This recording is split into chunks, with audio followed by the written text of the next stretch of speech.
Committee will be in order.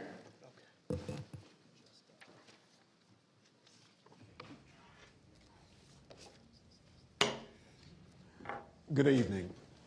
Earlier this week, I received a positive COVID diagnosis. Per CDC guidelines, I've received the initial 2 shots and all of the boosters. Thus far, I've been blessed to experience very minimal symptoms. Because I'm still quarantined, I cannot participate in person with my colleagues.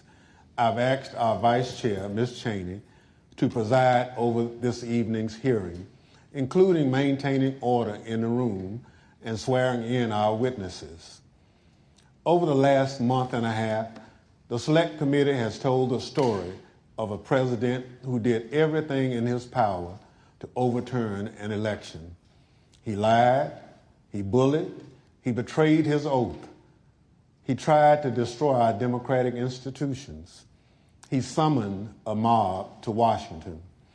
Afterward, on January 6th, when he knew that the assembled mob was heavily armed and angry, he commanded the mob to go to the Capitol, and he emphatically commanded the heavily armed mob to fight like hell.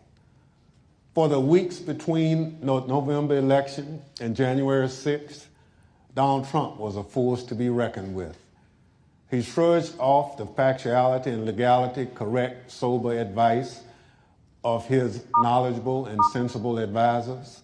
Instead, he recklessly blazed a path of lawlessness and corruption, the cost to which democracy be damned. And then he stopped. For 187 minutes on January 6th, this man of unbridled destructive energy could not be moved, not by his aides, not by his allies, not by the violent chants of rioters or the desperate pleas of those facing down the riot. And more tellingly, Donald Trump ignored and disregarded the desperate pleas of his own family, including Ivanka and Don Jr. Even though he was the only person in the world who could call off the mob he sent to the Capitol, he could not be moved to rise from his dining room table and walk the few steps down the White House hallway into the press briefing room where cameras were anxiously and desperately waiting to carry his message to the armed and violent mob, savagely beating and killing law enforcement officers, revenging the Capitol, and hunting down the Vice President and various members of Congress. He could not be moved. This evening, my colleagues, Mr. Kinzinger of Illinois and Ms. Luria of Virginia, will take you inside the White House during those 187 minutes. We also remind you of what was happening at the Capitol minute by minute as the final violent, tragic part of Donald Trump's scheme to cling to power unraveled while he ignored his advisors, stood by and watched it unfold on television. Let me offer a final thought about the Select Committee's work so far. As we've made clear throughout these hearings, our investigation goes forward. We continue to receive new information every day. We continue to hear from witnesses. We will reconvene in September to continue laying out our findings to the American people. But as that work goes forward, a number of facts are clear. There can be no doubt that there was a coordinated, multi-step effort to overturn an election overseen and directed by Donald Trump. There can be no doubt that he commanded a mob he knew was heavily armed, violent, and angry, to march on the Capitol to try to stop the peaceful transfer of power. And he made targets out of his own vice president and the lawmakers gathered to do the people's work. These facts have gone undisputed. And so there needs to be accountability. Accountability under the law. Accountability to the American people. Accountability at every level, from the local precincts in many states where Donald Trump and his allies attacked election workers for just doing their jobs, all the way up to the Oval Office, where Donald Trump embraced the legal advice of insurrectionists that a federal judge has already said was a coup in search of a legal theory. Our democracy withstood the attack on January 6th. If there's no accountability for January 6th, for every part of this scheme, I fear that we will not overcome the ongoing threat to our democracy. There must be stiff consequences for those responsible. Now I'll turn things over to our Vice Chair to start telling this story. Thank you, Mr. Chairman. Without objection, the presiding officer is authorized to declare the committee in recess at any point. Pursuant to House Deposition Authority Regulation 10, I announce that the committee has approved the release of the deposition material presented during today's hearing. And let me begin tonight by wishing Chairman Thompson a rapid recovery from COVID. He has expertly led us through 8 hearings so far, and he has brought us to the point we are today. In our initial hearing, the chairman and I described what ultimately became Donald Trump's 7-part plan to overturn the 2020 presidential election, a plan stretching from before Election Day through January 6th.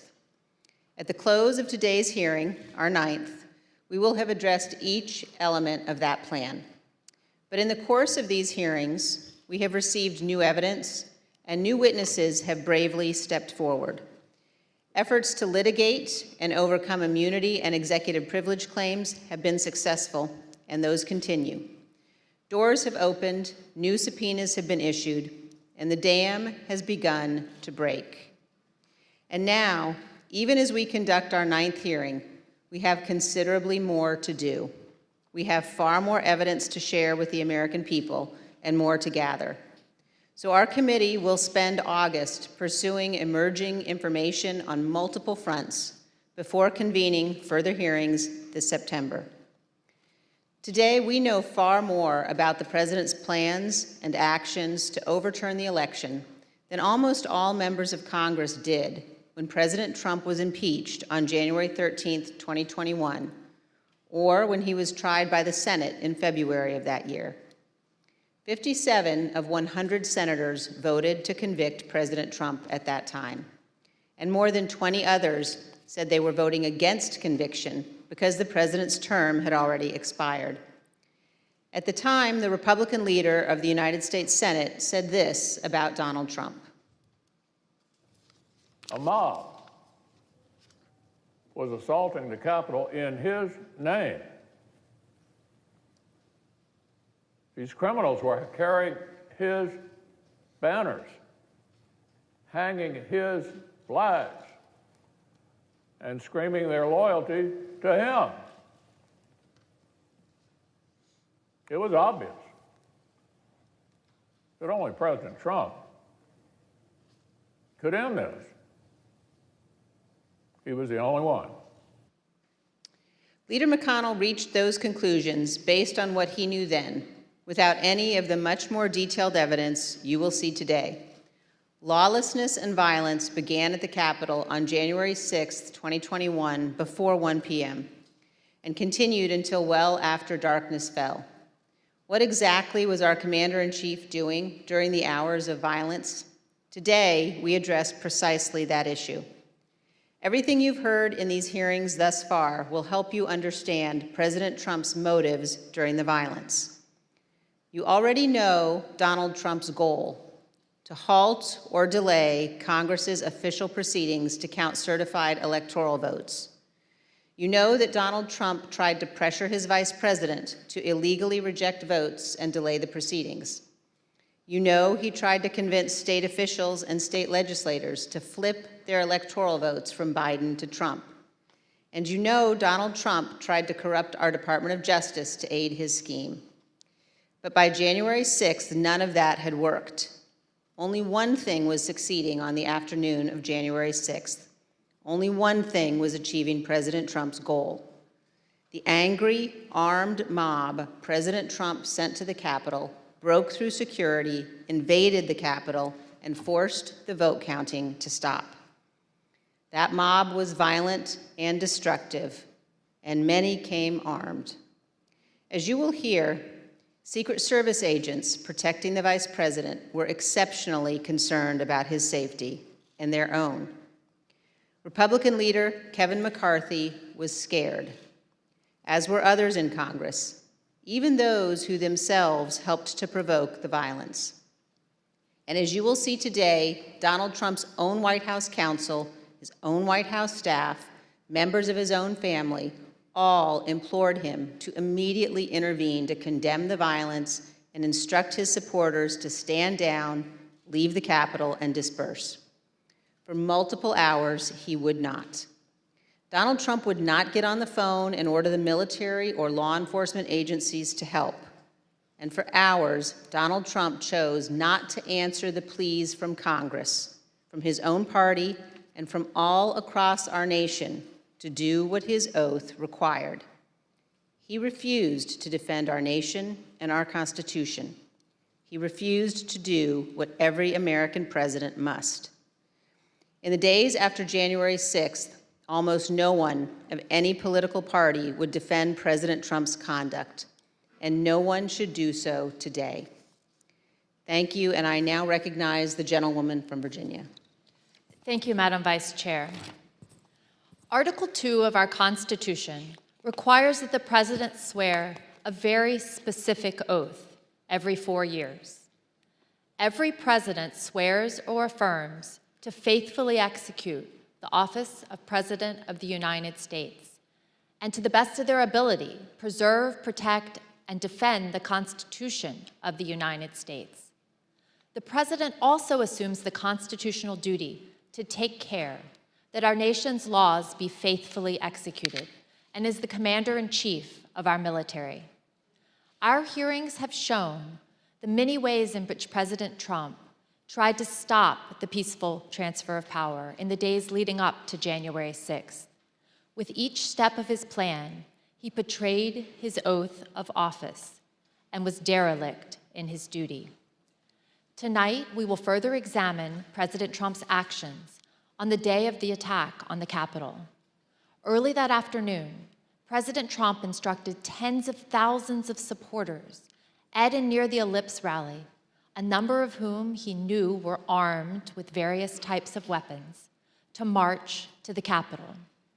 After telling the crowd to march multiple times, he promised he would be with them and finished his remarks at 1:10 p.m. like this. We're going to walk down, and I'll be there with you. We're going to walk down. We're going to walk down anyone you want, but I think right here we're going to walk down to the Capitol. So let's walk down Pennsylvania Avenue. By this time, the Vice President was in the Capitol. The joint session of Congress to certify Joe Biden's victory was underway, and the Proud Boys and other rioters had stormed through the first barriers and begun the attack. Radio communications from law enforcement informed Secret Service and those in the White House Situation Room of these developments in real time. At the direction of President Trump, thousands more rioters marched from the Ellipse to the Capitol, and they joined the attack. As you will see in great detail tonight, President Trump was being advised by nearly everyone to immediately instruct his supporters to leave the Capitol, disperse, and halt the violence. Virtually everyone told President Trump to condemn the violence in clear and unmistakable terms. And those on Capitol Hill and across the nation begged President Trump to help. But the former president chose not to do what all of those people begged. He refused to tell the mob to leave until 4:17, when he tweeted out a video statement filmed in the Rose Garden, ending with this. So go home. We love you. You're very special. You've seen what happens. You see the way others are treated that are so bad and so evil. I know how you feel. But go home and go home in peace. By that time, 2 pipe bombs had been found at locations near the Capitol, including where the vice president-elect was conducting a meeting. Hours of hand-to-hand combat had seriously injured scores of law enforcement officers. The Capitol had been invaded, the electoral count had been halted as members were evacuated. Rioters took the floor of the Senate. They rifled through desks and broke into offices, and they nearly caught up to Vice President Pence. Guns were drawn on the House floor, and a rioter was shot attempting to infiltrate the chamber. We know that a number of rioters intended acts of physical violence against specific elected officials. We know virtually all the rioters were motivated by President Trump's rhetoric that the election had been stolen, and they felt they needed to take their country back. This hearing is principally about what happened inside of the White House that afternoon. From the time when President Trump ended his speech until the moment when he finally told the mob to go home, a span of 187 minutes, more than 3 hours. What you will learn is that President Trump sat in his dining room and watched the attack on television, while his senior-most staff, closest advisors, and family members begged him to do what is expected of any American president. I served proudly for 20 years as an officer in the United States Navy. Veterans of our armed forces know firsthand the leadership that's required in a time of crisis, urgent and decisive action that puts duty and country first. But on January 6th, when lives and our democracy hung in the balance, President Trump refused to act because of his selfish desire to stay in power. And I yield to the gentleman from Illinois, Mr. Kinzinger. Thank you. Thank you, Ms. Loria. 1 week after the attack, Republican leader Kevin McCarthy acknowledged the simple truth. President Trump should have acted immediately to stop the violence. During our investigation, General Mark Milley, the chairman of the Joint Chiefs of Staff, also remarked on the president's failure to act. Let's hear what they had to say. The president bears responsibility for Wednesday's attack on Congress by mob rioters. He should have immediately denounced the mob when he saw what was unfolding. These facts require immediate action by President Trump. Yeah, he's the commander-in-chief. You got an assault going on the Capitol of the United States of America. And there's nothing. No call, nothing, zero.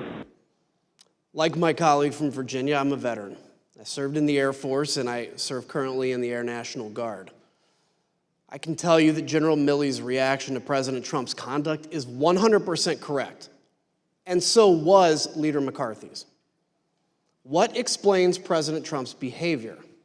Why did he not take immediate action in a time of crisis? Because President Trump's plan for January 6th was to halt or delay Congress's official proceeding to count the votes. The mob attacked the Capitol the mob attacking the Capitol quickly caused the evacuation of both the House and the Senate. The count ground to an absolute halt and was ultimately delayed for hours. The mob was accomplishing President Trump's purpose, so of course he didn't intervene. Here's what will be clear by the end of this hearing. President Trump did not fail to act during the 187 minutes between leaving the ellipse and telling the mob to go home. He chose not to act. But there were hundreds that day who honored their oaths and put their lives on the line to protect the people inside the Capitol and to safeguard our democracy. Many of them are here tonight with us, and many more are watching from home. As you already know, and we'll see again tonight, their service and sacrifice shines a bright light on President Trump's dishonor and dereliction of duty. I yield to the Vice Chair. Thank you very much, Mr. Kinzinger. I'd like to begin by welcoming our witnesses this evening. Tonight we're joined by Mr. Matthew Pottinger. Mr. Pottinger is a decorated former Marine intelligence officer who served this nation on tours of duty in Afghanistan and Iraq. He served in the Trump White House from the first day of the administration through the early morning hours of January 7th, 2021. The last role in which he served in the White House was as Deputy National Security Advisor to the President of the United States. We're also joined by Sarah Matthews. Ms. Matthews started her career in communications, working on Capitol Hill, serving on the Republican staffs of several House committees. She then worked as Deputy Press Secretary for President Trump's re-election campaign before joining the Trump White House in June of 2020. She served there as Deputy Press Secretary and Special Assistant to the President until the evening of January 6, 2021. I will now swear in our witnesses. The witnesses will please stand and raise their right hands. Do you swear or affirm, under penalty of perjury, that the testimony you are about to give is the truth, the whole truth, and nothing but the truth? So help you God. Thank you. You may be seated, and let the record reflect that the witnesses answered in the affirmative. Thank you both again for being here tonight. Mr. Pottinger, thank you for your service to the nation as well as for joining us this evening. Can you please briefly explain what your responsibilities were as Deputy National Security Advisor to the President? Thank you, Madam Vice Chair. When I started at the White House, I was a senior director for Asia on the National Security Council staff, so that was a job that involved helping coordinate the President's Asia policy. I supported the President when he met or interacted with Asian leaders. Later, 2019, I was promoted to the job of Deputy National Security Advisor. In that role, I was the chairman of the Deputies Committee. That's an NSC meeting of all of the deputy cabinet secretaries. We would settle important matters of national policy related to our national security, and we would also tee up options for the President and for his cabinet members. It was, I felt then, as I do now, that it was a privilege to serve in the White House. I'm also very proud of President Trump's foreign policy accomplishments. We were able to finally compete with China. We were also able to broker peace agreements between Israel and 3 Arab states. I mean, those are some examples of the types of policies that I think made our country safer. Thank you, Mr. Pottinger. And were you in the White House during the attack on the Capitol on January 6th? For most of the day I was in the White House, although when the President was speaking at the rally, I was actually off-site at a scheduled meeting with India's ambassador to the United States. The National Security Council staff was not involved in organizing the security for what was a domestic event, the rally, but I did return to the White House at roughly 2:30 p.m. Thank you, and I know my colleagues will have additional questions for you about that afternoon. Let me turn now to you, Ms. Matthews. How did you come to join President Trump's White House staff? Thank you, Madam Vice Chair. As you outlined, I am a lifelong Republican, and I joined the Trump re-election campaign in June of 2019. I was one of the first communications staffers actually on board for his re-election campaign. And during that time, I traveled all around the country and met Kayleigh McEnany, who was also working on his re-election campaign. I worked there for a year, and I formed a close relationship with Ms. McEnany, and she moved over to the White House in April of 2020 to start as White House press secretary, and she brought over a group of campaign staff with her, and so I joined her over at the White House in June of 2020 to start as her deputy. And were you, Ms. Matthews, at work in the White House on January 6th? Yes, I was working out of the West Wing that day. Thank you. And now I'd like to recognize the gentlewoman from Virginia and the gentleman from Illinois. Thank you, Madam Vice Chair. As you've seen in our prior hearings, President Trump summoned the mob to D.C. on January 6th. Before he went on stage, he knew some of them were armed and prepared for combat. During his speech, he implored them to march to the Capitol, as he had always planned to do. By the time he walked off the stage, his supporters had already breached the outer perimeter of the Capitol at the foot of Capitol Hill. Since our last hearings, we've received new testimony from a security professional working in the White House complex on January 6th, with access to relevant information and responsibility to report to national security officials. This security official told us that the White House was aware of multiple reports of weapons in the crowd that morning. We as a committee are cognizant of the fear of retribution expressed by certain national security witnesses who have come forward to tell the truth. We've therefore taken steps to protect this national security individual's identity. Listen to this clip from their testimony. What was the consistent message from the people about this idea of the president to walk to the Capitol? To be completely honest, we were all in a state of shock. Because why? Because it's just, one, I think the actual physical feasibility of doing it, and then also we all knew what that implicated and what that meant. That this was no longer a rally, that this was going to move to something else if he physically walked to the Capitol. I don't know if you want to use the word insurrection, coup, whatever.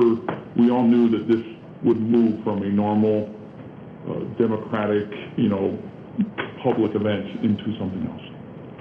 What was driving that sentiment, considering this part of it, the actual breach of the Capitol, hadn't happened yet? Why were we alarmed? Right.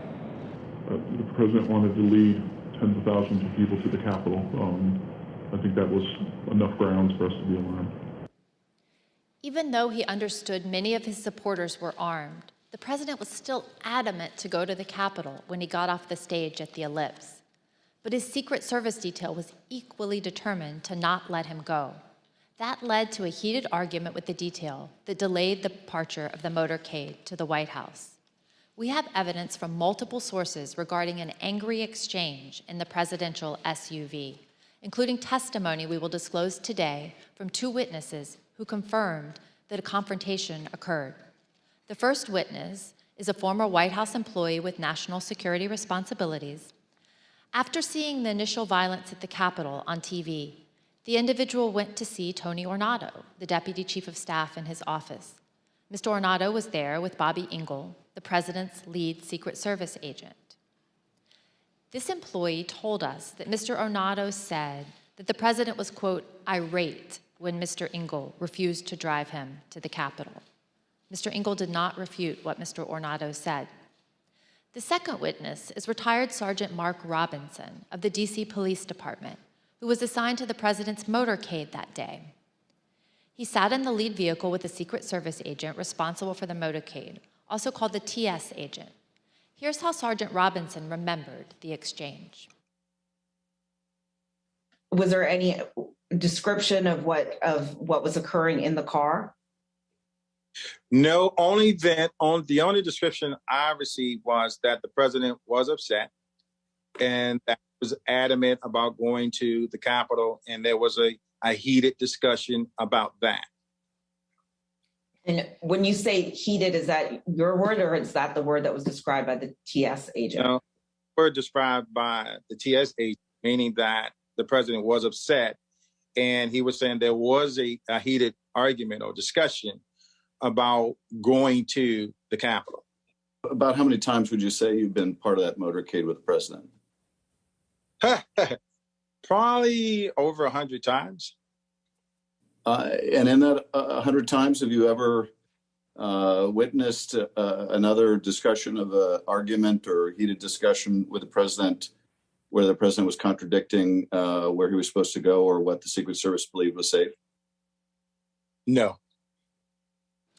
Like other witnesses, Sergeant Robinson also testified that he was aware that individuals in the crowd were armed. Yes, I believe we was on special events channel, and I was monitoring the traffic, and so I can hear some of the units pointing out to individuals that there were individuals along Constitution Avenue that were armed, that were up in the trees, and I can hear the units responding to those individuals. And so there's always a concern when there's a protest in the area. And like other witnesses, Sergeant Robinson told us that the president still wanted to travel to the Capitol, even after returning to the White House. So at the end of the speech, what was the plan supposed to be? So at the end of the speech, we do know that while inside the limo, the president was still adamant about going to the Capitol. That's being relayed to me by the TS agent. And so we did part the ellipse and we responded back to the White House. However, the motorcade, the protest motorcade was placed on standby. And so we were told to stand by on West Exec until they confirmed whether or not the president was going to go to the Capitol. And so I may have waited, I would just estimate maybe 45 minutes to an hour, waiting for Secret Service to make that decision. The motorcade waited at the White House for more than 45 minutes before being released. The committee is also aware that accounts of the angry confrontation in the presidential SUV have circulated widely among the Secret Service since January 6th. Recent disclosures have also caused the committee to subpoena yet further information from the Secret Service, which we've begun to receive and will continue to assess. The committee is also aware that certain Secret Service witnesses have now retained new private counsel. We anticipate further testimony under oath and other new information in the coming weeks. After the Secret Service refused to take President Trump to the Capitol, he returned to the White House. What you see on the screen is a photo of him inside the Oval Office immediately after he returned from the rally, still wearing his overcoat. A White House employee informed the president as soon as he returned to the Oval about the riot at the Capitol. Let me repeat that. Within 15 minutes of leaving the stage, President Trump knew that the Capitol was besieged and under attack. At 1:25, President Trump went to the private dining room off the Oval Office. From 1:25 until 4 o'clock, the president stayed in his dining room. Just to give you a sense of where the dining room is situated in the West Wing, let's take a look at this floor plan. The dining room is connected to the Oval Office by a short hallway. Witnesses told us that on January 6th, President Trump sat in his usual spot, at the head of the table, facing a television hanging on the wall. We know from the employee that the TV was tuned to Fox News all afternoon. Here you can see Fox News on the TV showing coverage of the joint session that was airing that day at 1:25. Other witnesses confirmed that President Trump was in the dining room with the TV on for more than 2.5 hours. There was no official record of what President Trump did while in the dining room. On the screen is the presidential call log from January 6th. As you can see, there's no official record of President Trump receiving or placing a call between 11:06 and 6:54 p.m. As to what the president was doing that afternoon, the presidential daily diary is also silent. It contains no information from the period between 1:21 p.m. and 4:03 p.m. There are also no photos of President Trump during this critical period between 1:21 in the Oval Office and when he went outside to the Rose Garden after 4 o'clock.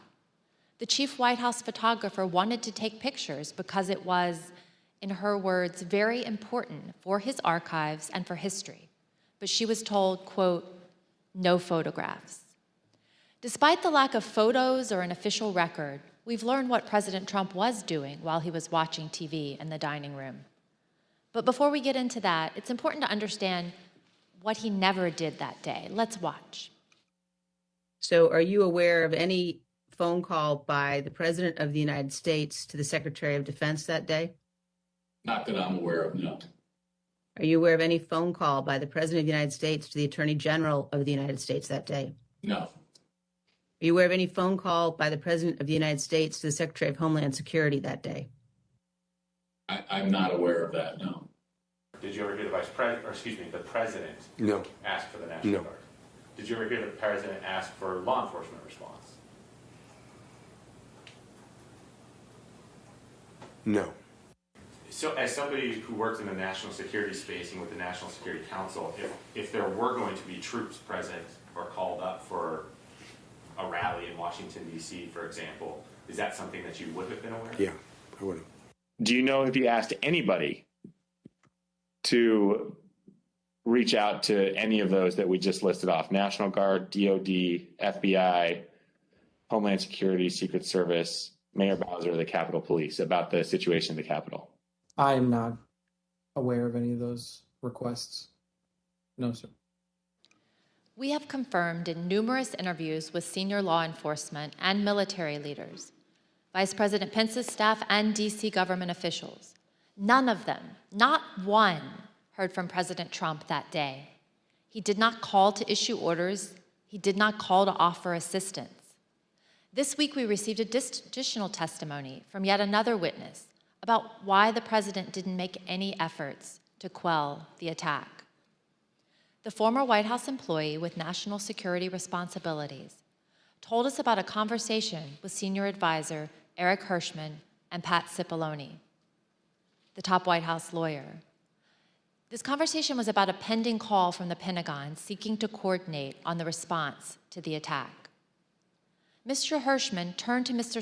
Cipollone and said, "The president didn't want to do anything." And so Mr. Cipollone had to take the call himself. So if President Trump wasn't calling law enforcement or military leaders, what did President Trump spend his time doing that afternoon while he first settled into the dining room? He was calling senators to encourage them to delay or object to the certification. Here's Kayleigh McEnany, his press secretary, to explain.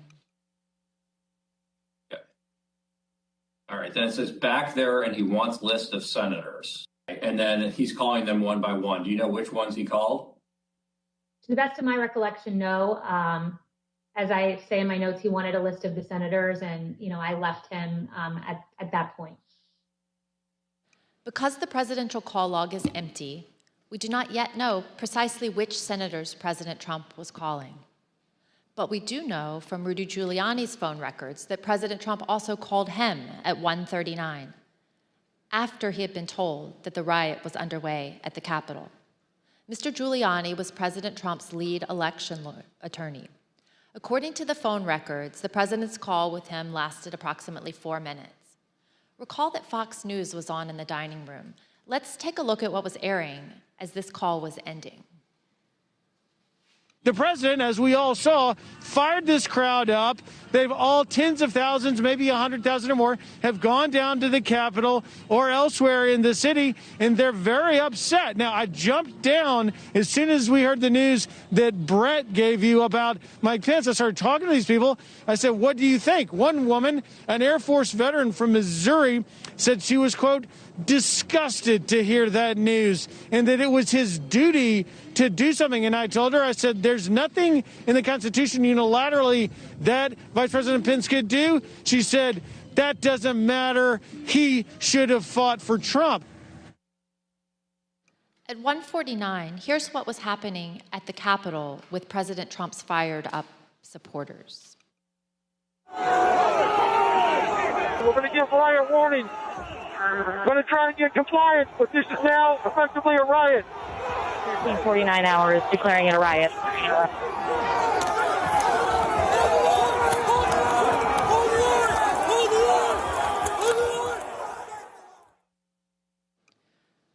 What did President Trump do at 1:49 as the DC police at the same time were declaring a riot at the Capitol? As you can see on the screen, he tweeted out a link to the recording of his ellipse speech. This was the same speech in which he knowingly sent an armed mob to the Capitol, but President Trump made no comment about the lawlessness and the violence. I yield to the gentleman from Illinois. The next action President Trump took was to tweet at 2:24 p.m. What happened during the 35 minutes between his last tweet at 1:49 and 2:24? His staff repeatedly came into the room to see him and plead that he make a strong public statement condemning the violence and instructing the mob to leave the Capitol. He did not relent until after 4 o'clock when he went out to go to the Rose Garden to film his now infamous go home message. Pat Cipollone was a top White House lawyer. Here's what he told us about his reaction to seeing the violence and his advice throughout the afternoon. When did you first realize that there was actual violence or rioting? I first realized that it may have been on television, or it may have been Tony, or it may have been Philbin. But I found out that people were, they weren't in the Capitol yet, but they were, and then I started watching it, and, then I was aware. What specifically did you think needed to be done? I think I was pretty clear there needed to be an immediate and forceful response statement, public statement that people need to leave the Capitol now. My question is exactly that. That it sounds like you, from the very onset of violence at the Capitol, right around 2:00, were pushing for a strong statement that people should leave the Capitol. Is that right? I was, and others were as well. Pat, you said that you expressed your opinion forcefully. Could you tell us exactly how you did that? Yeah, I can't. Don't have. I have to. On the privilege issue, I can't talk about conversations with the president, but I can generically say that I said, people need to be told. There needs to be a public announcement fast that they need to leave the Capitol. And Pat, could you let us know approximately when you said that? Approximately when? Almost immediately after I found out people were getting into the Capitol or approaching the Capitol in a way that was violent. Do you remember any discussion with Mark Meadows with respect to his view that the president didn't want to do anything, was somehow resistant to wanting to say something along the lines that you suggest? And it's not just to be clear, many people suggested it. Not just me. Many people felt the same way. I'm sure I had conversations with Mark about this during the course of the day and expressed my opinion very forcefully that this needs to be done. So your advice was tell people to leave the Capitol, and it took over 2 hours when there were subsequent statements made, tweets put forth that in your view were insufficient. Did you continue, Mr. Cipollone, throughout the period of time up until 4/17, continue, you and others, to push for a stronger statement? Yes. Were you joined in that effort by Ivanka Trump? Yes. By Eric Hirschman? Yes. By Mark Meadows? Yes. White House counsel's office wanted there to be a strong statement out to condemn the rioters. I'm confident in that. I'm confident that Ivanka Trump wanted there to be a strong statement to condemn the rioters. I don't know the private conversation she had with Mr. Trump, but I remember when she came to the office one time with White House counsel's office, when she came to the chief of staff's office with White House counsel's office, she was talking about the speech later that day and trying to get her dad on board with saying something that was more direct than he had wanted to at the time and throughout the afternoon. And I think Mark also I remember him getting Ivanka involved because it's like, get Ivanka down here because he thought that would be important. I don't think Jared was there in the morning, but I think he came later. I remember thinking it was important to get him in there too. And of course, Pat Philbin, was expressing the same things. I mean, Pat Philbin, was very, as I said, I don't think there was one of these meetings where there might have been, but for the most part, I remember that both of us going down together, going back, getting on phone calls. He was also very clearly expressing this view. Pat Cipollone and Cassidy Hutchinson, an aide to Chief of Staff Mark Meadows, also told us about the Hang Mike Pence chants. As you will see, Mr. Cipollone recalled conversations about those chants in the West Wing, but he relied on executive privilege to maintain confidentiality over his and others' direct communications with the president. Although Mr. Cipollone was unwilling to provide more detail, Ms. Hutchison provided more explicit information, filling in those blanks. See that for yourself. It wasn't until Mark hung up the phone, handed it back to me. I went back to my desk.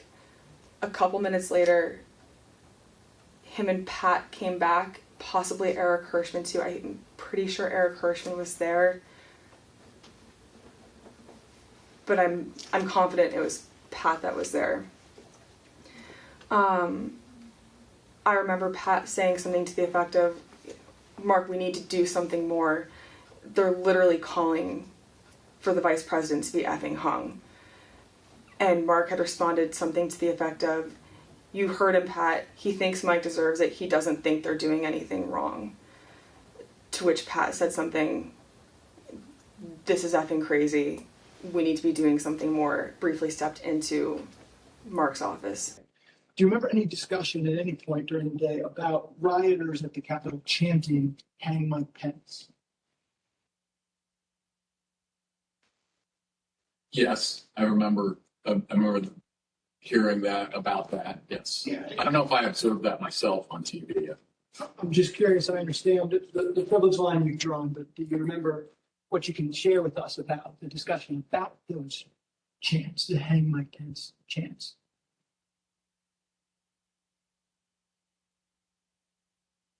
I can tell you my view of that. Yeah, please. My view of that is outrageous.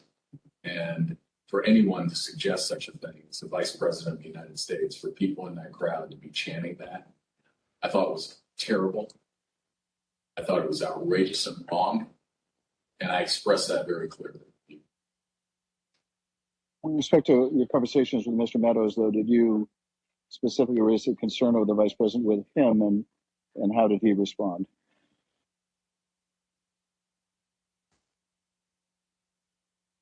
I believe I raised a concern about the Vice President, and I again, the nature of his response, without recalling exactly, was people were doing all that they could. And what about the President? Did he indicate whether he thought the President was doing what needed to be done to protect the Vice President?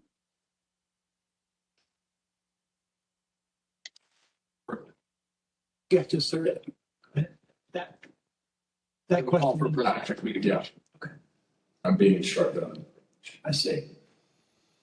In addition, Mr. Cipollone testified that it would have been feasible, as commentators on television were suggesting, for President Trump to immediately appear at the podium in the press room to address the nation.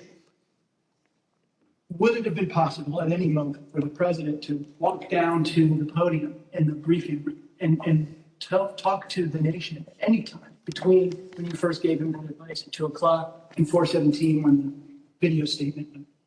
Would that have been possible? Would it have been possible? Yes. Yes, it would have been possible. We just heard Mr. Cipollone say that President Trump could have gone to the press briefing room to issue a statement at any moment. To give you a sense of just how easy that would have been, let's take a look at a map of the West Wing. As we saw earlier, the president's private dining room is at the bottom of the map.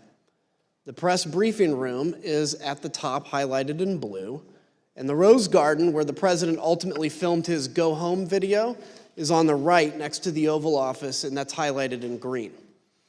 Ms. Matthews, how quickly could the president have gotten on camera in the press briefing room to deliver a statement to the nation? So as you outlined, it would take probably less than 60 seconds from the Oval Office dining room over to the press briefing room. And for folks that might not know, the briefing room is the room that you see the White House press secretary do briefings from, with the podium and the blue backdrop. And there's a camera that is on in there at all times. And so if the president had wanted to make a statement and address the American people, he could have been on camera almost instantly. And conversely, the White House press corps has offices that are located directly behind the briefing room. And so if he had wanted to make an address from the Oval Office, we could have assembled the White House press corps probably in a matter of minutes to get them into the Oval for him to do an on-camera address. Thank you. Other witnesses have given us their views on that question. For example, General Keith Kellogg told us that some staff were concerned that a live appearance by the president at the microphones at that moment could actually make matters worse. He told us he recommended against doing a press conference because during his 4 years in the Trump administration, quote, there wasn't a single clean press conference we had had. President Trump's advisors knew his state of mind at that moment, and they were worried about what he would say in unscripted comments. I yield to the gentlewoman from Virginia. Thank you. As you've heard, by 2 o'clock, multiple staff members in the White House recognized that a serious situation was underway at the Capitol. Personally, I recall being evacuated from the House office building where we're sitting before this time, and it was due to the discovery of 2 pipe bombs in nearby buildings. Ms. Matthews, around the same time, you were watching the violence unfold on television and social media with colleagues, including with Ben Williamson, a senior aide to Mark Meadows and the acting director of communications. You told us that before President Trump sent his next tweet at 2:24, Mr. Williamson got up to go see Mr. Meadows, and you got up to go see Kayleigh McEnany. Why did you both do that?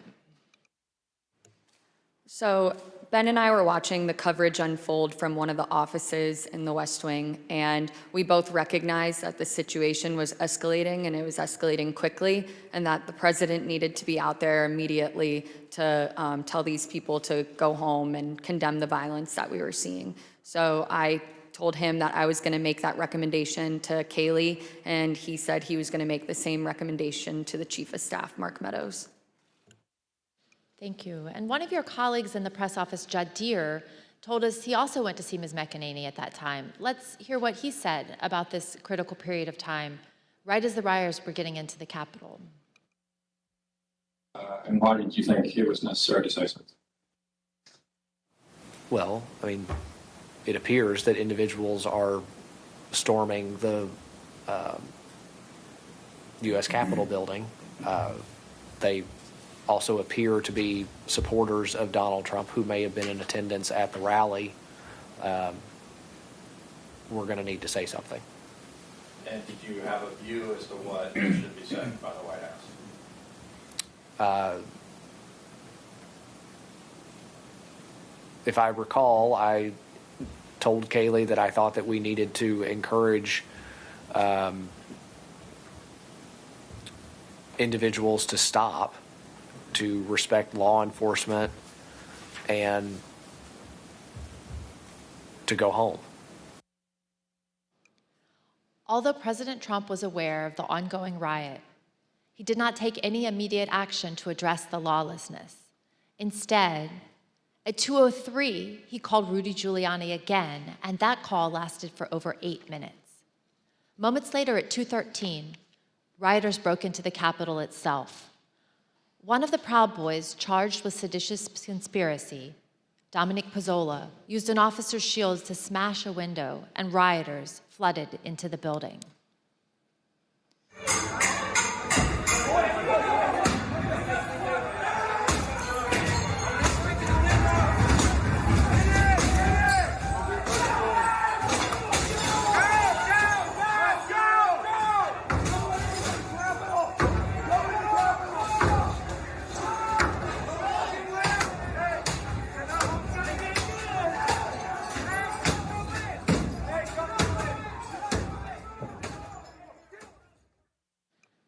As rioters were entering the building, the Secret Service held Vice President Pence in his office right off the Senate chamber for 13 minutes as they worked to clear a safe path to a secure location.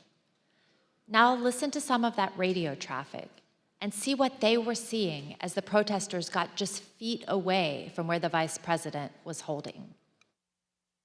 Hold! Hold! They can't get the building! Hold! Open that door up. If we're moving, we need to move now. Copy. If we lose any more time, we may lose the ability to leave. So if we're going to leave, we need to do it now.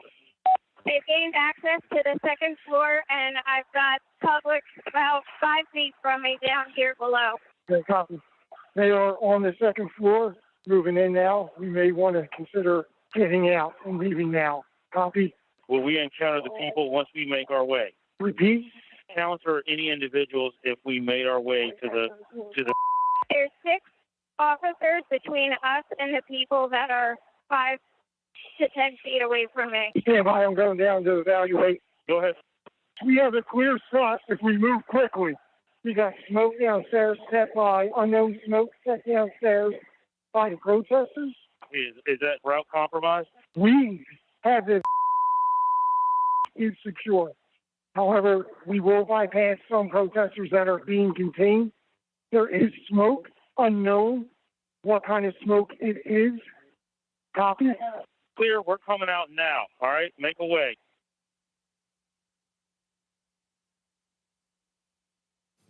The President's National Security Council staff was listening to these developments and tracking them in real time. On the screen, you can see excerpts from the chat logs among the President's National Security Council staff. At 2:13, the staff learned that the rioters were kicking in the windows at the Capitol. 3 minutes later, the staff said the Vice President was being pulled, which meant agents evacuated him from the Senate floor. At 2:24, the staff noted that the Secret Service agents at the Capitol did not, quote, sound good right now. Earlier, you heard from a security professional who had been working in the White House complex on January 6th with access to relevant information and a responsibility to report to national security officials. We asked this person, what was meant by the comment that the Secret Service agents did not, quote, sound good right now? In the following clip of that testimony, which has been modified to protect the individual's identity, the professional discusses what they heard from listening to the incoming radio traffic that day. Okay, that last entry on this page is service to the Capitol does not sound good right now. Correct. What does that mean? The members of the VP detail at this time were starting to fear for their own lives. There was a lot of yelling, a lot of very personal calls over the radio. So it was disturbing. I don't like talking about it, but there were calls to say goodbye to family members, so on and so forth. It was getting, for whatever the reason was on the ground, the VP detail thought that this was about to get very ugly.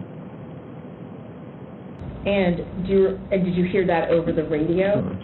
Okay. What was the response by the agents, Secret Service agents who were there? Everybody kept saying, at that point it was just reassurances, or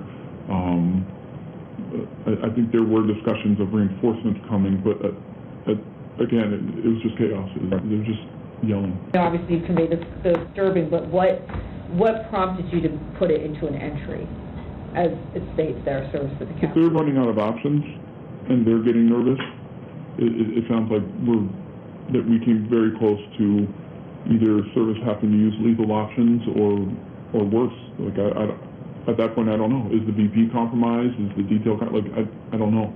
Like, we didn't have visibility, but it doesn't. If they're screaming and saying things like say goodbye to the family, like, the floor needs to know this is going to a whole nother level soon. As this next video shows, the rioters' anger was focused primarily on Vice President Mike Pence. This woman comes up to the side of us and she says, Pence folded. So it was kind of like, okay, well, in my mind, I was thinking, well, that's it, Well, my son-in-law looks at me and he says, I want to go in. What percentage of the crowd is going to the Capitol? 100%. It is spread like wildfire that Pence has betrayed us and everybody's marching on the Capitol, all million of us. It's insane. Stick up for Donald Trump! Mike Pence traitor! Mike Pence has screwed us, in case you haven't heard yet. What happened? What happened? I keep hearing that Mike Pence has screwed us. That's the word. I keep hearing reports that Mike Pence has screwed us. Did people appear angry as you were walking to the Capitol? Yeah, a lot of people seem like they're very upset. Tell us some of the things they were saying, if you recall. Oh, they were saying all types. People were screaming all types of stuff. They were mad that Vice President Pence was going to accept the electorals. It was a little. If you could think it up, you were hearing it. I believe that Vice President Pence was going to certify the electoral votes or not certify them, but I guess that's just changed, correct? And it's a very big disappointment. I think there's several 100,000 people here that are very disappointed. President Trump did not try to calm his thousands of disappointed supporters. Instead, at almost the same moment violence was getting completely out of hand, Donald Trump sent his 224 tweet. The president said, Mike Pence didn't have the courage to do what should have been done to protect our country and our Constitution. Despite knowing the Capitol had been breached and the mob was in the building, President Trump called Mike Pence a coward and placed all the blame on him for not stopping the certification. He put a target on his own vice president's back. Mr. Pottinger and Ms. Matthews, when we ask you about your reaction to seeing the 224 tweet in real time, you both used the same imagery to describe it. President Trump was adding fuel to the fire. Mr. Pottinger, you made the decision to resign after seeing this tweet. Can you please tell us why? Yes. So that was pretty soon after or shortly before I'd gotten back to the White House. I'd come from off-site. I began to see for the first time those images on TV of the chaos that was unfolding at the Capitol. One of my aides handed me a sheet of paper that contained the tweet that you just read. I read it and was quite disturbed by it. I was disturbed and worried to see that the president was attacking Vice President Pence for doing his constitutional duty. So the tweet looked to me like the opposite of what we really needed at that moment, which was a de-escalation. And that's why I had said earlier that it looked like fuel being poured on the fire. So that was the moment that I decided that I was going to resign, that would be my last day at the White House. I simply didn't want to be associated with the events that were unfolding on the Capitol. Thank you. And Ms. Matthews, what was your reaction to the president's tweet about Vice President Pence? So it was obvious that the situation at the Capitol was violent and escalating quickly. And so I thought that the tweet about the vice president was the last thing that was needed in that moment. And I remember thinking that this was going to be bad for him to tweet this because it was essentially him giving the green light to these people, telling them that what they were doing at the steps of the Capitol and entering the Capitol was okay, that they were justified in their anger. And he shouldn't have been doing that. He should have been telling these people to go home and to leave and to condemn the violence that we were seeing.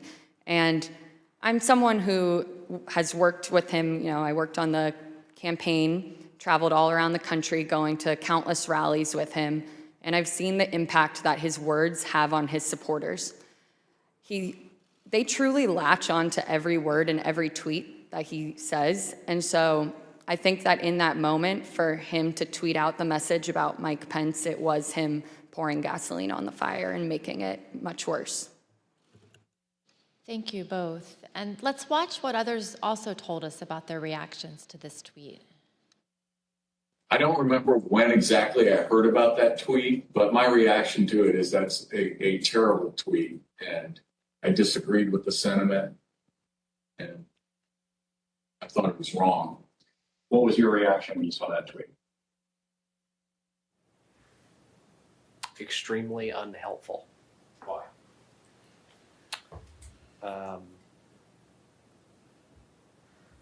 It wasn't the message that we needed at that time.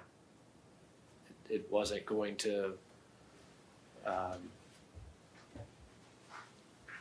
the scenes at the U.S. Capitol were only getting worse at that point. This was not going to help that. Were you concerned it could make it worse? Certainly. Ms. Hutchinson, what was your reaction when you saw this tweet? As a staffer that worked to always represent the administration to the best of my ability and to showcase the good things that he had done for the country, I remember feeling frustrated, disappointed, and really, it felt personal. It was really sad. As an American, I was disgusted. It was unpatriotic. It was un-American. We were watching the Capitol building get defaced over a lie. As you will see, at 2:26, the Vice President had to be evacuated to safety a second time and came within 40 feet of the rioters. The attack escalated quickly right after the tweet.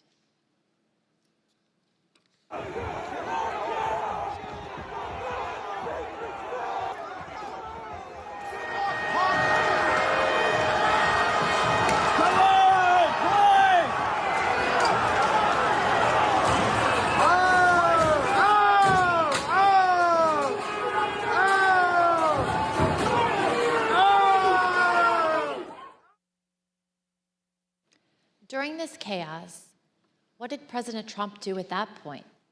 He went back to calling senators to try to further delay the electoral count. While the Vice President was being evacuated from the Senate, President Trump called Senator Tommy Tuberville, one of his strongest supporters in the Senate. As Senator Tuberville later recalled, he had to end the call so that he could evacuate the Senate chamber himself. Let's listen. He didn't call my phone, called somebody else, and they handed it to me. And I basically told him, I said, Mr. President, we're not doing much work here right now because they just took our vice president out. And matter of fact, I'm going to have to hang up on you. I've got to leave. Senator Josh Hawley also had to flee. Earlier that afternoon, before the joint session started, he walked across the east front of the Capitol. As you can see in this photo, he raised his fist in solidarity with the protesters already amassing at the security gates. We spoke with a Capitol police officer who was out there at the time. She told us that Senator Hawley's gesture riled up the crowd, and it bothered her greatly because he was doing it in a safe space, protected by the officers and the barriers. Later that day, Senator Hawley fled after those protesters he helped to rile up stormed the Capitol. See for yourself.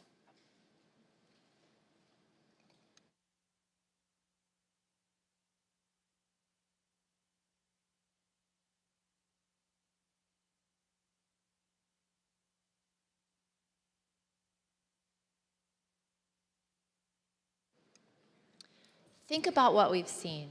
Undeniable violence at the Capitol. The Vice President being evacuated to safety by the Secret Service.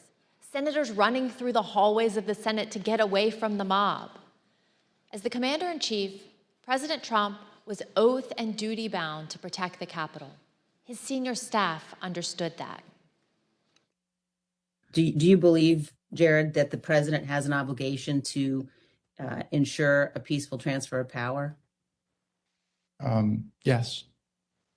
And do you think the President has an obligation to defend all three branches of our government? I believe so.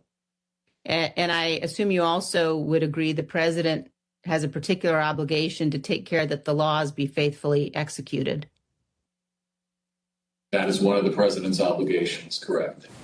No, I mean, I asked what his duty is. Well, I mean, there's a constitutional duty.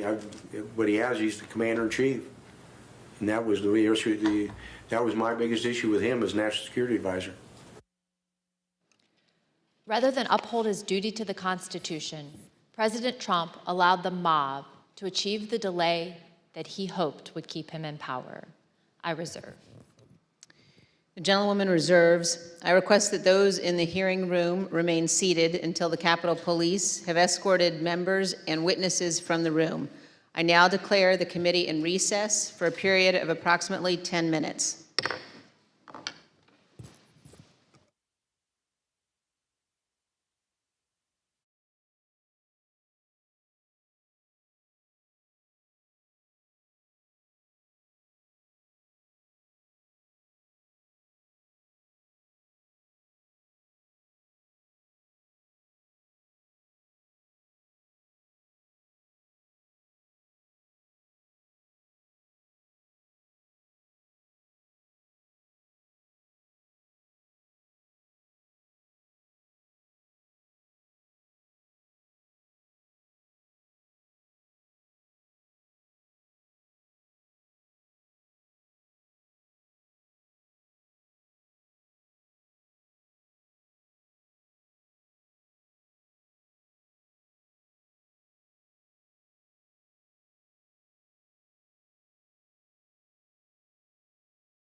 Committee will be in order. I now recognize the gentleman from Illinois. We left at the recess just after President Trump's 224 tweet attacking the vice president. By this time, the president had been in his dining room for an hour. I want you to just think of what you would have done if you were in his shoes and had the power to end the violence. You would have immediately and forcefully told the rioters to stop and leave. Like, stop and leave. Done. As you heard, that's exactly what his senior staff had been urging him to do. But he resisted, and he kept resisting for another almost 2 hours. In the meantime, all the president did was post 2 tweets, one at 2:38 and the other at 3:13. One said, quote, "Stay peaceful." The other said, quote, "Remain peaceful." But the president already knew that the mob was attacking the police and had invaded the Capitol. Neither tweet condemned the violence or told the mob to leave the Capitol and disperse. To appreciate how obvious it was that President Trump was not meeting this moment, it's helpful to look at the real-time reactions of his own son, Don Jr., to the first tweet, captured in a series of text messages with Mark Meadows. I'll warn the audience that these messages contain some strong language. As you can see, Don Jr. first texted Mr. Meadows at 2:53. He wrote, "He's got to condemn this shit ASAP. The Capitol Police tweet is not enough." Mr. Meadows replied, "I am pushing it hard. I agree." Don Jr. responded, "This is one you go to the mattresses on. They will try to fuck his entire legacy if it gets worse." Here's what Don Jr. told us he meant by go to the mattresses. At 2:58, when you say that that Mr. Meadows needs to go to the mattresses on this issue, when you say go to the mattresses, what does that mean? It's just a reference for going all in. I think it's a Godfather reference.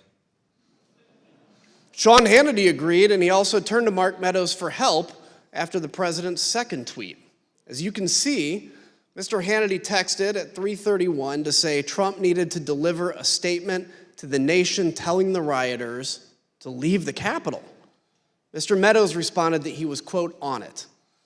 Don Jr. and Sean Hannity were not the only ones who implored Mr. Meadows to get the president to speak to the nation and tell the mob to leave, to go home. Go home.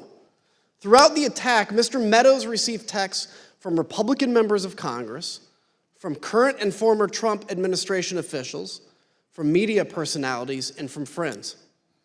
Like President Trump's staff, they knew President Trump had to speak publicly to get the mob to stop. Let's look at just a few of these text messages. Fox News personality Laura Ingraham said, "The president needs to tell the people in the Capitol to go home." Former Chief of Staff Mick Mulvaney urged Mark, he needs to stop this now.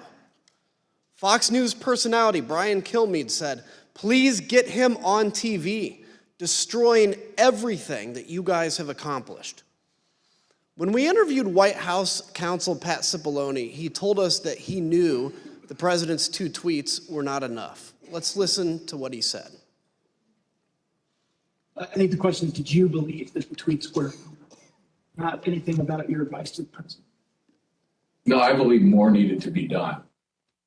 Okay.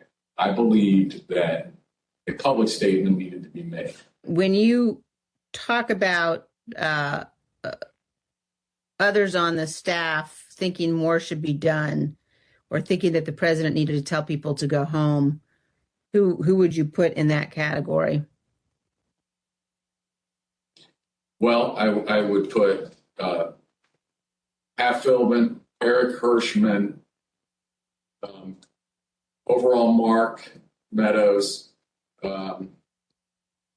Ivanka, once Jared got there, Jared, General Kellogg.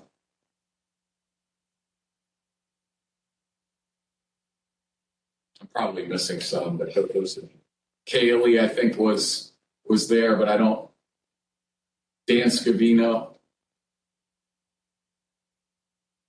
And who on the staff did not want people to leave the Capitol? On the staff? In the White House, how about? I can't think of anybody, on that day who didn't want people to get out of the Capitol particularly once the violence started. No. I mean,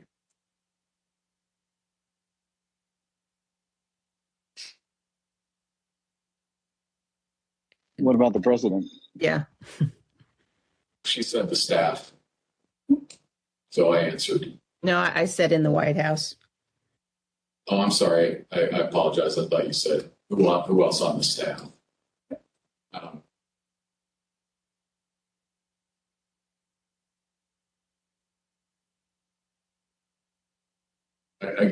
I can't reveal communications, but obviously I think, yeah.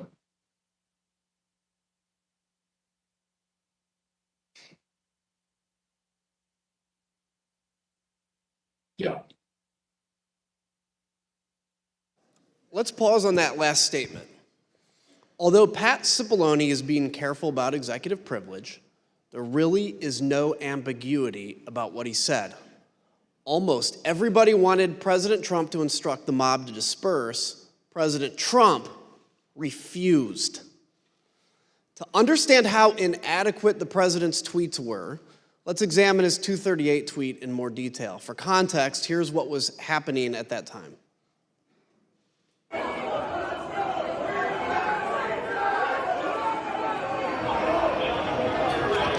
They broke the glass?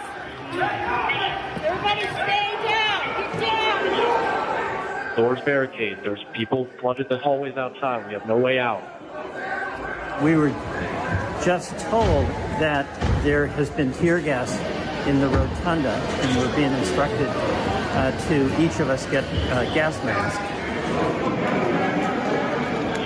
We went from a peaceful protest, and this is a very dangerous situation right now, that there are, I'm being told, these protesters on the inside are around both chambers, and there is now tear gas inside the Capitol Rotunda. In fact, members locked in the House are being instructed to put on masks. Ms. Matthews, after President Trump's tweet about Vice President Pence, you told us you spoke to, immediately you spoke to Kayleigh McEnany. What did you tell her, and where did she go afterwards?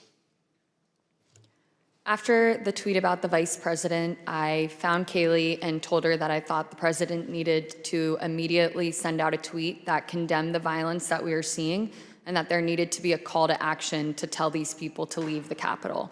And she agreed and walked over to the Oval dining room to find the president. We interviewed Ms. McEnany and others who were in the dining room with the president, urging him to put out a statement. Ms. Matthews, Ms. McEnany told us she came right back to the press office after meeting with the president about this particular tweet. What did she tell you about what happened in that dining room?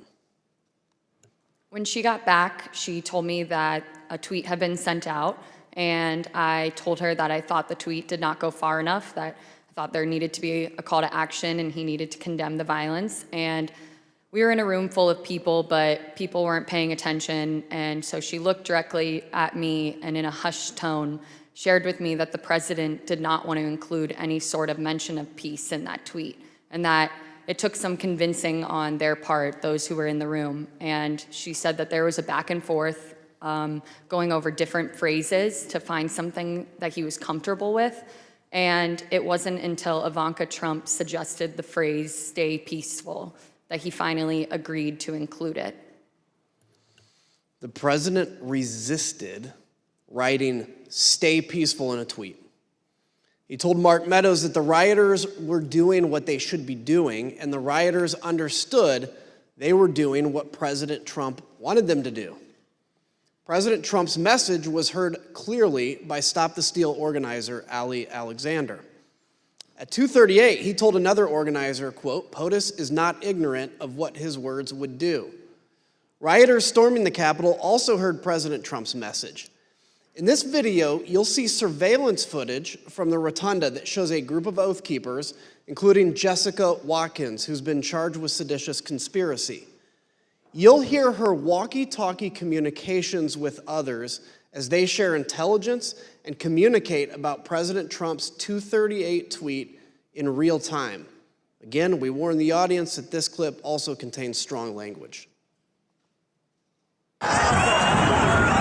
CNN just said that they evacuated all members of Congress into a safety room. There's no safe place in the United States for any of these motherfuckers right now, let me tell you. I hope they understand that we are not joking around. Military Principle 105. Military Principle 105. Cave means grave. Trump just tweeted, "Please support our Capitol Police. They are on our side. Do not harm them."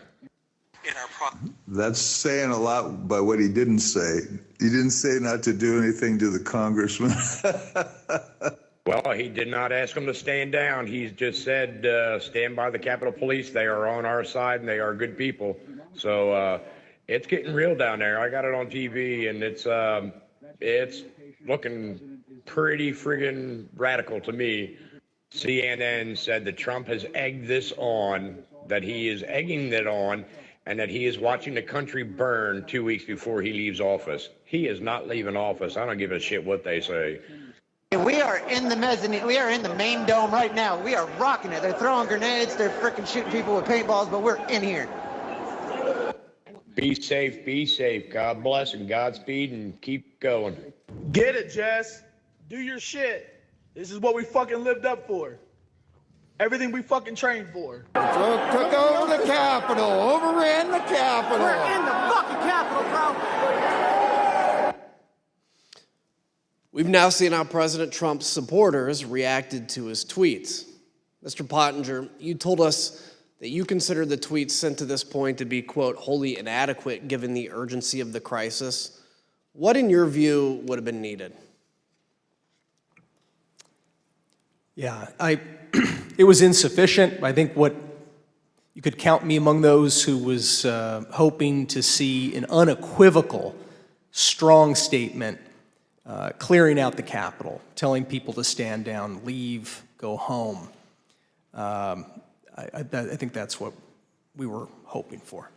So something a lot more kind of definitive and not ambiguous, because he has that power over his folks. Ms. Matthews, you told us about a colleague who said during the attack that the president should not condemn the violence. Can you please tell us about that moment and your reaction?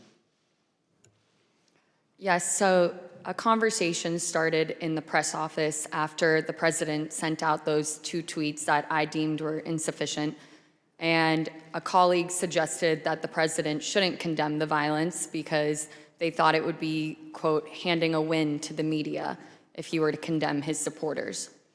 And I disagreed. I thought that we should condemn the violence and condemn it unequivocally. And I thought that he needed to include a call to action and to tell these people to go home. And a debate ensued over it. And I became visibly frustrated, and my colleagues were well aware of that. And I couldn't believe that we were arguing over this in the middle of the West Wing, talking about the politics of a tweet, being concerned with handing the media a win when we had just watched all of that violence unfold at the Capitol. And so I motioned up at the TV, and I said, "Do you think it looks like we're effing winning? Because I don't think it does." And I again reiterated that I thought that the president needed to condemn the violence because it didn't matter if it was coming from the left or the right, that you should condemn violence 100% of the time. We've heard this evening how everyone in the president's orbit was pushing him to do more, to tell the mob to leave the Capitol. One of those people was Republican leader Kevin McCarthy. He managed to get the president on the phone and told him to call off his supporters. As you will hear, the president refused, and so Leader McCarthy reached out for help to Ivanka Trump, who was at the White House, and Jared Kushner, who that afternoon had just arrived back on a flight from the Middle East. So at some point in the afternoon, Mr. McCarthy placed a phone call to Mr. Scavino's desk line, and it was transferred to the president. Is that correct? That's generally what I recall. Okay. Were you involved in transferring that call? Yes. Okay. Where was the president at the time that he took that call? He was in the dining room. Would you personally reach out to the president for more support? I've already talked to the president. I called them. I think we need to make a statement, make sure that we can calm individuals down. Did Mr. McCarthy indicate that he had been in touch with President Trump? He indicated that he had had some conversation. I don't recall whether it was with the president or with somebody at the White House, but I think he'd expressed frustration that not taking the circumstances seriously as they should in that moment. You know, I asked Kevin McCarthy, who's the Republican leader, about this, and he said he called Donald. He finally got through to Donald Trump, and he said, "You have got to get on TV. You've got to get on Twitter. You've got to call these people off." You know what the president said to him? This is as it's happening. He said, "Well, Kevin, these aren't my people. You know, these are Antifa." And Kevin responded and said, "No, they're your people. They literally just came through my office windows, and my staff are running for cover. I mean, they're running for their lives. You need to call them off." And the president's response to Kevin, to me, was chilling. He said, "Well, Kevin, I guess they're just more upset about the election, theft than you are." And that's, you've seen widespread reports of Kevin McCarthy and the president having basically a swearing conversation. That's when the swearing commenced, because the president was basically saying, I'm okay with this. Leader McCarthy, the President of the United States has a briefing room steps from the Oval Office. The cameras are hot 24/7, as you know. Why hasn't he walked down and said that now? I conveyed to the president what I think is best to do, and I'm hopeful the president will do it. And have you spoken with his chief of staff? I've spoken to the president. I've spoken to other people in there and to the White House as well. Who else reached out to Ms. Trump that you know of that afternoon about the attack on the Capitol? I believe at one point McCarthy did. I heard my phone ringing, turned the shower off, saw it was Leader McCarthy, who I had a good relationship with. He told me it was getting really ugly over at the Capitol and said, please, anything you could do to help, I would appreciate it. I don't recall specific asks, just anything you could do. Again, I got the sense that, they were scared. They meaning Leader McCarthy and people on the Hill because of the violence? He was scared, yes. Think about that. Leader McCarthy, who was one of the president's strongest supporters, was scared and begging for help. President Trump turned him down. So he tried to call the president's children. Republican House member Mike Gallagher also implored the president to call off the attack. Mr. President, you have got to stop this. You are the only person who can call this off. Call it off. The election is over. Call it off.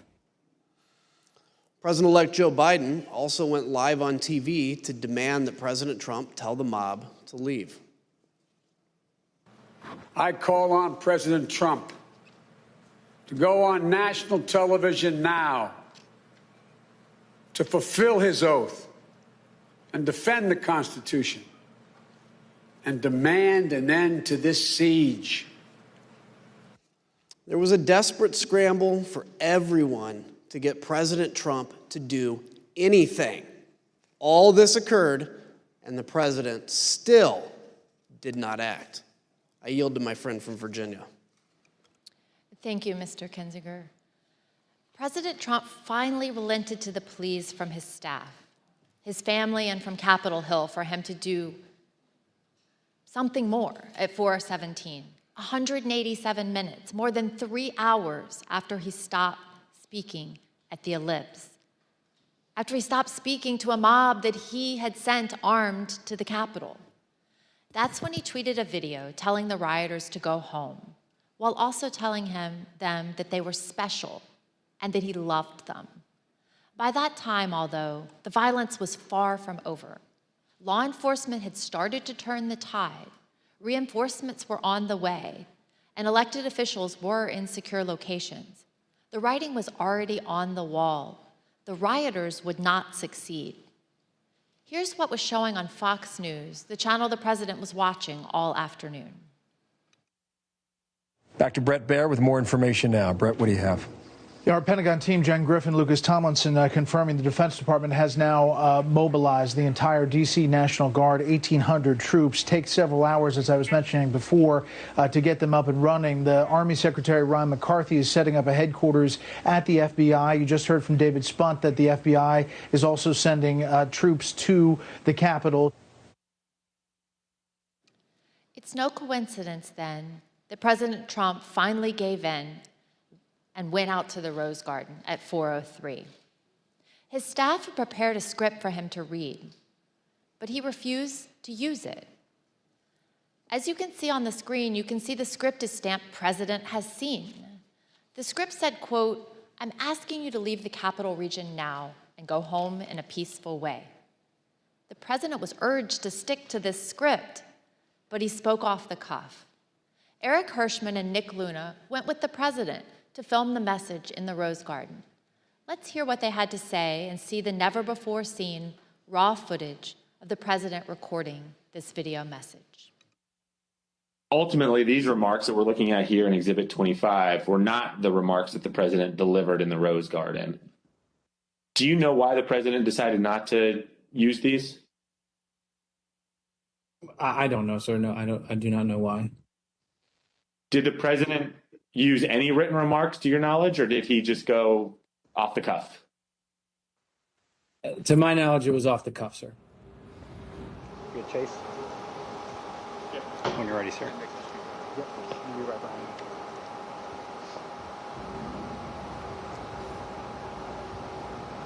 You tell me when. When you're ready, sir.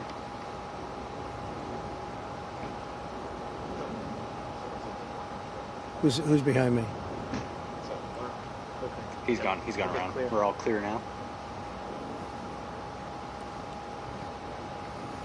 I know your pain. I know you're hurt. We had a election. Let me see. I know your pain. I know you're hurt. We had an election that was stolen from us. It was a landslide election, and everyone knows it, especially the other side. But you have to go home now. We have to have peace.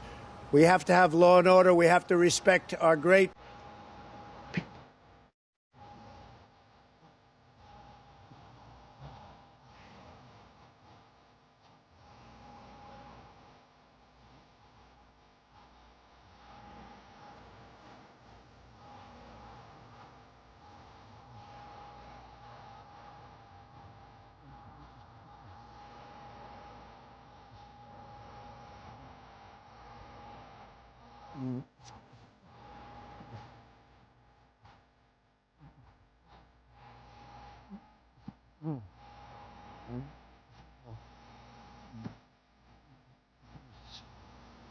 When I got there, basically the president just had finished filming the video, and I think he was basically retiring for the day. Was there any discussion about the president releasing a second video that day? Not that I recall. When he finished his video, I think everyone was like, day's over. People were pretty drained. Were pretty what? Drained. But we say day over. I mean, there were still people in the Capitol at that point, weren't there?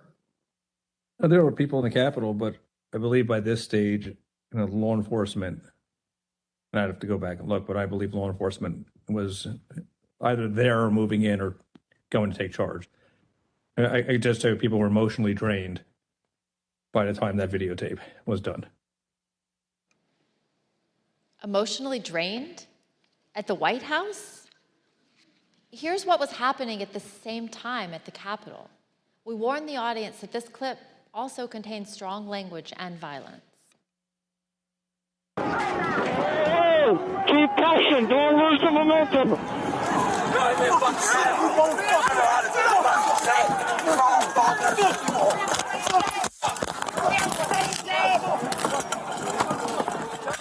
Another officer unconscious. The terrorist. What terrorist? Everybody, we need gas masks. We need weapons. We need strong, angry patriots to help our boys. They don't want to leave.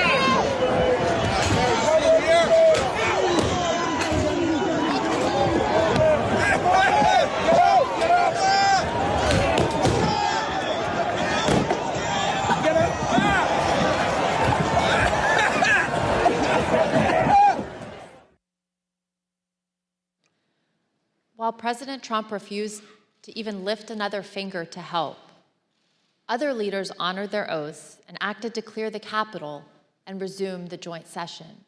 For instance, here are never-before-seen photos and video of congressional leaders in action during the attack.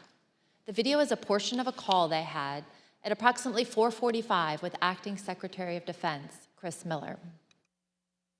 We're not going to let these people keep us from finishing our business, so we need you to get the building cleared, give us the okay so we can go back in session and finish up the people's business as soon as possible. Mr. Secretary, it's Senator Schumer. Some people here in the Capitol Police believe it would take us several days to secure the building. Do you agree with that analysis? I'm not on the ground, but I do not agree with that analysis. So what is the earliest that we could safely resume our proceedings in the Senate and House chambers? The earliest we could safely resume? Here's my assessment, but I prefer to be on the ground, which I personally would prefer to be right now, but I need to be here. I would say, best case, we're looking at 4 to 5 hours. The Vice President also worked the phones from his own secure evacuation location, including conversations with Acting Secretary of Defense, Miller, and other military leaders, well past President Trump's 417 video. Let's look at some never-before-seen photographs of the Vice President during this critical time, and hear about the Vice President's conversation with military leaders to secure the Capitol and ensure everyone was safe. Vice President Pence, there were 2 or 3 calls with Vice President Pence. He was very animated, and he issued very explicit, very direct, unambiguous orders.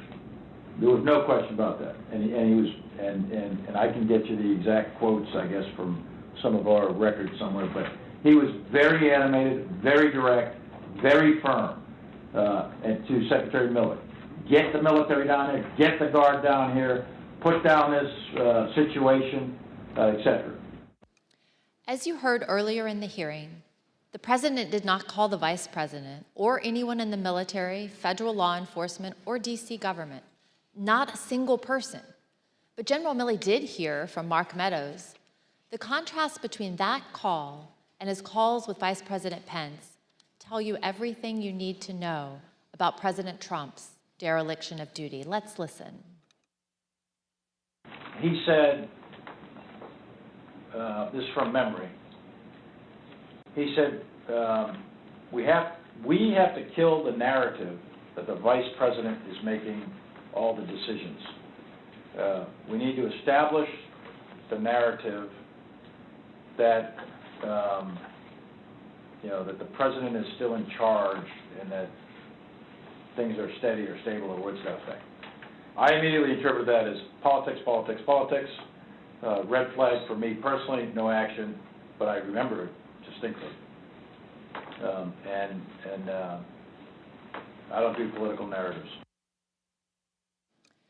So while President Trump and his advisors were drained, other leaders upheld their oaths to do the right thing. Maybe it was exhausting to get the president to put out that video, but think about the law enforcement officers who were attacked by the mob that day. And President Trump had summoned them himself to Washington. And what about President Trump? He watched TV, tweeted, called senators to try to delay the count of electoral votes, called Rudy Giuliani, and argued with his staff who were insisting that he should call off the attack. Ms. Matthews, what was your reaction to President Trump's message to the mob at 417? I was struck by the fact that he chose to begin the video by pushing the lie that there was a stolen election. And As the video went on, I felt a small sense of relief because he finally told these people to go home. But that was immediately followed up by him saying, "We love you, you're very special." And that was disturbing to me because he didn't distinguish between those that peacefully attended his speech earlier that day and those that we watched cause violence at the Capitol. Instead, he told the people who we had just watched storm our nation's Capitol with the intent on overthrowing our democracy, violently attack police officers, and chant heinous things like "Hang Mike Pence, we love you, you're very special." And as a spokesperson for him, I knew that I would be asked to defend that. And to me, his refusal to act and call off the mob that day and his refusal to condemn the violence was indefensible. And so I knew that I would be resigning that evening. And so I finished out the workday, went home and called my loved ones to tell them of my decision, and resigned that evening. Thank you. Indefensible. Let's hear what some of your colleagues in the press office told us about their reaction to this same 417 message. I felt like it was the absolute bare minimum of what could have been said at that point for something on camera. What else do you think should have been said?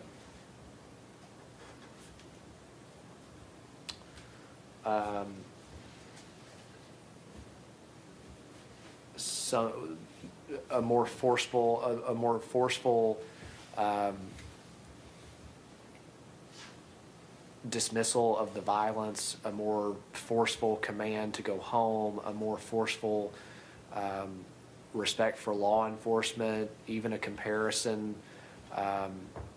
to the respect that we have given law enforcement as it relates to what was done to them in the prior summer.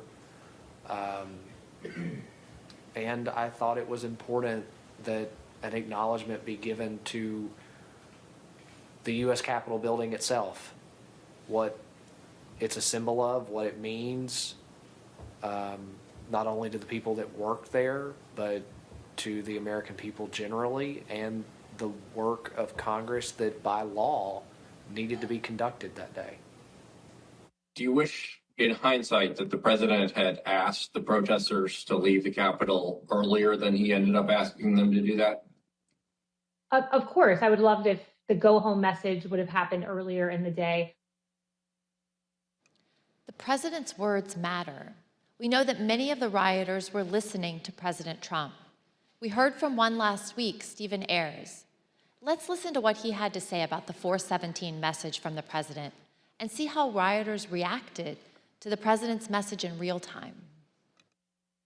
Well, when we were there, as soon as that come out, everybody started talking about it, and it seemed like it started to disperse, some of the crowd. I'm here delivering the president's message. Donald Trump has asked everybody to go home.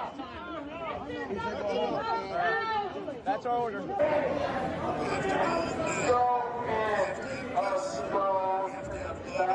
says go home. He says go home. Yeah, he said to go home. But just as Mr. Ayers said, police were still fending off the last throes of the brutal assault. I yield to the gentleman from Illinois. While everyone else was working to get Congress back in session, what did President Trump do? At 6:01, just 1 minute after the citywide curfew went into effect, he posted his last tweet of the day.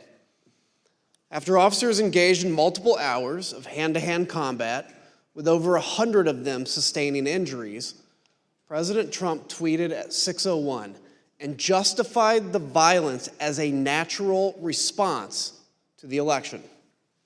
He said, quote, "These are the things and events that happen when a sacred landslide victory is so unceremoniously, viciously stripped away from great patriots who have been badly, unfairly treated for so long. Go home with love and peace. Remember this day forever." He called the mob great patriots. He told people to remember the day forever.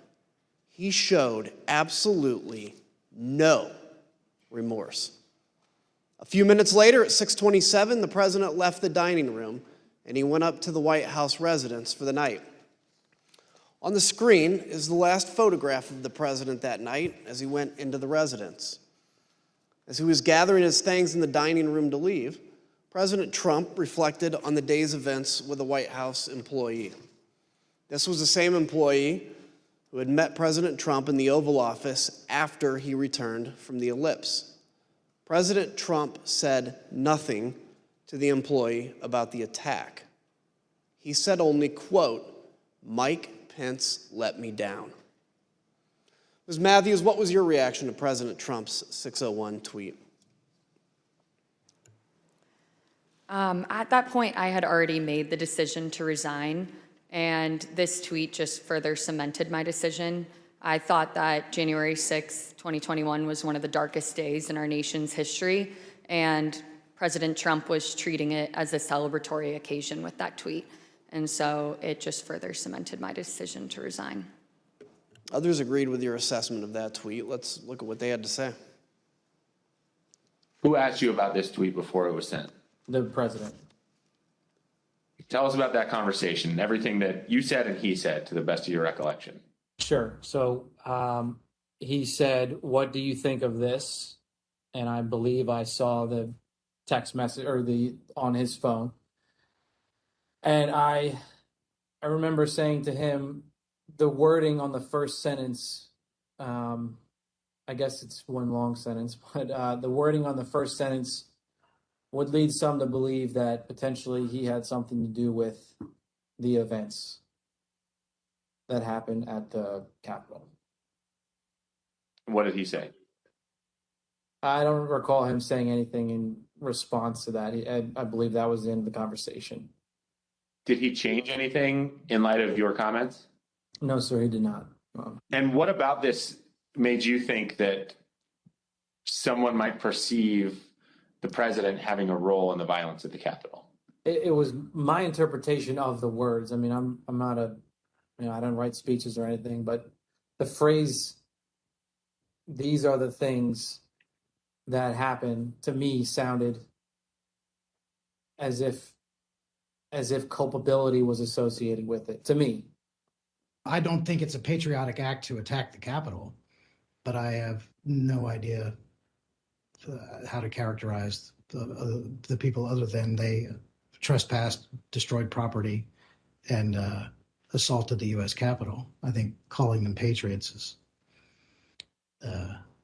let's say, a stretch, to say the least. Is that all it is, a stretch, or just flatly wrong?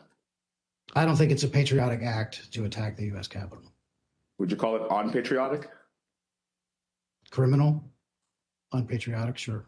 What happened at the Capitol cannot be justified in any form or fashion.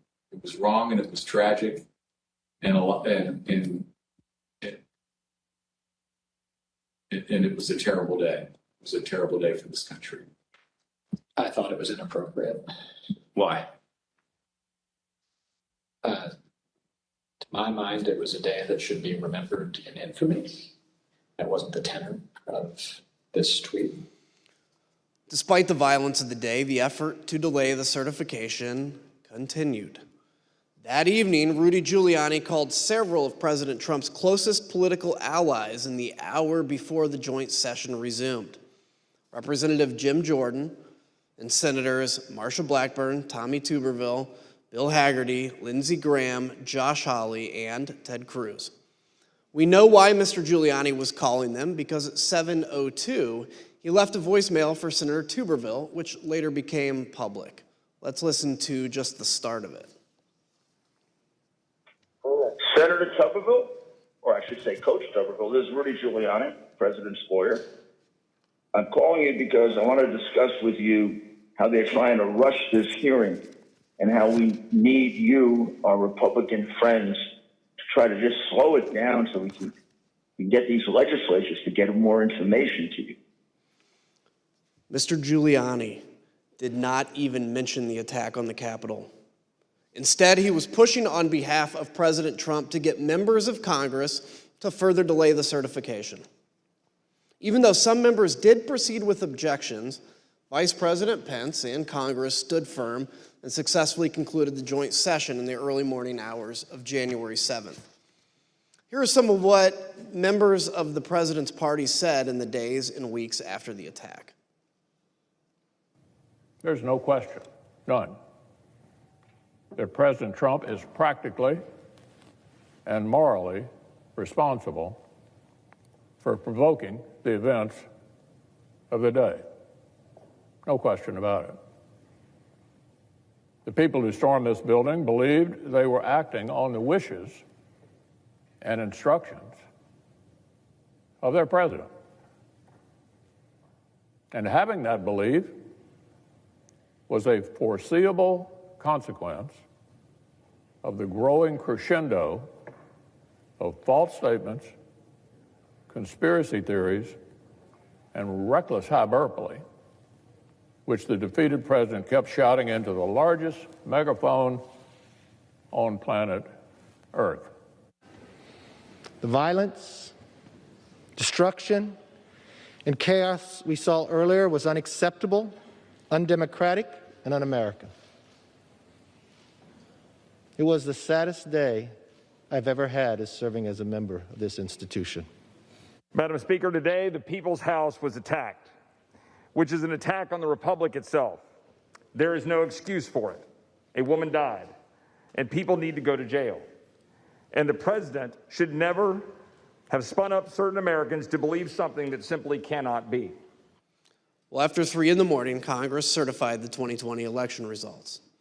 Soon after, this statement by President Trump was posted on Dan Scavino's Twitter account because the president's account by now had been suspended.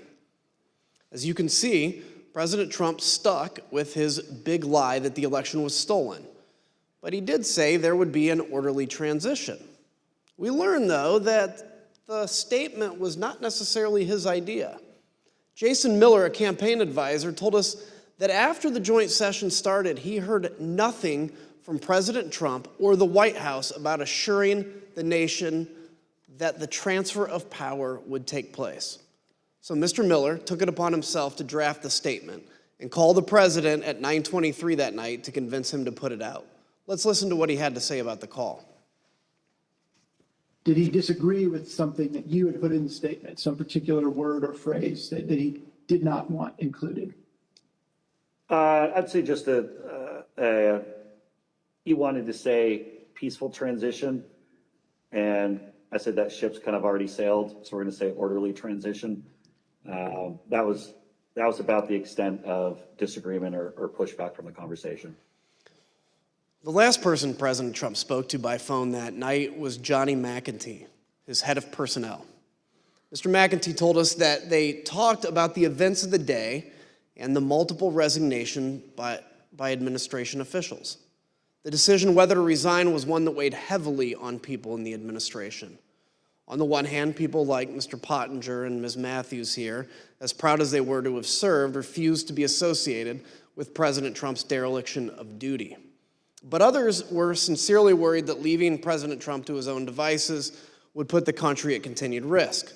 Listen to what we heard about that tension from Pat Cipollone, from General Mark Milley, and Eugene Scalia, who was the Secretary of Labor. And then after that, some people were resigning, obviously, over January 6th. We know who they were. Did I consider it? Yes. Did I do it? No. Concerned about is if people in the counsel's office left, who would replace me? And I had some concerns that it might be somebody who, had been giving bad advice. On the morning of the 7th, the decision I arrived at was that the most constructive thing I could think of was to seek a meeting of the cabinet. I thought that trying to work within the administration to steady the ship was likely to have greater value than simply resigning. After which point I would have been powerless to really affect things within the administration. Gene thought that there should be a cabinet meeting. Do you know why Mark would not be? I don't remember why. I think it probably had something to do with Mark's view of how the president might react and that but things like that. Now, there was a couple of the calls where, Meadows and/or Pompeo, but more Meadows. How's the president doing? Like Pompeo might say, "How's the president doing?" And Meadows would say, "Well, he's in a really dark place." Like here's one, for example, on the 7th of January. So this is day after, right?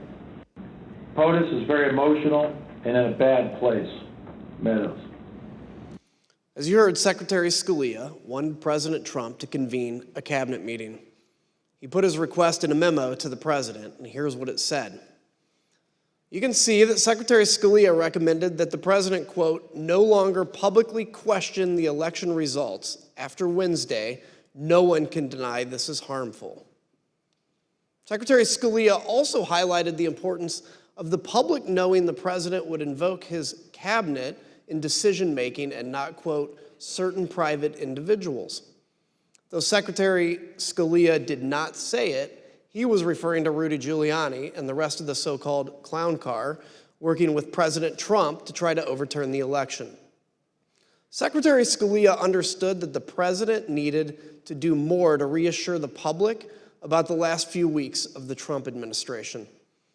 Mr. Pottinger, when you made the decision to resign, did you walk out of the White House immediately?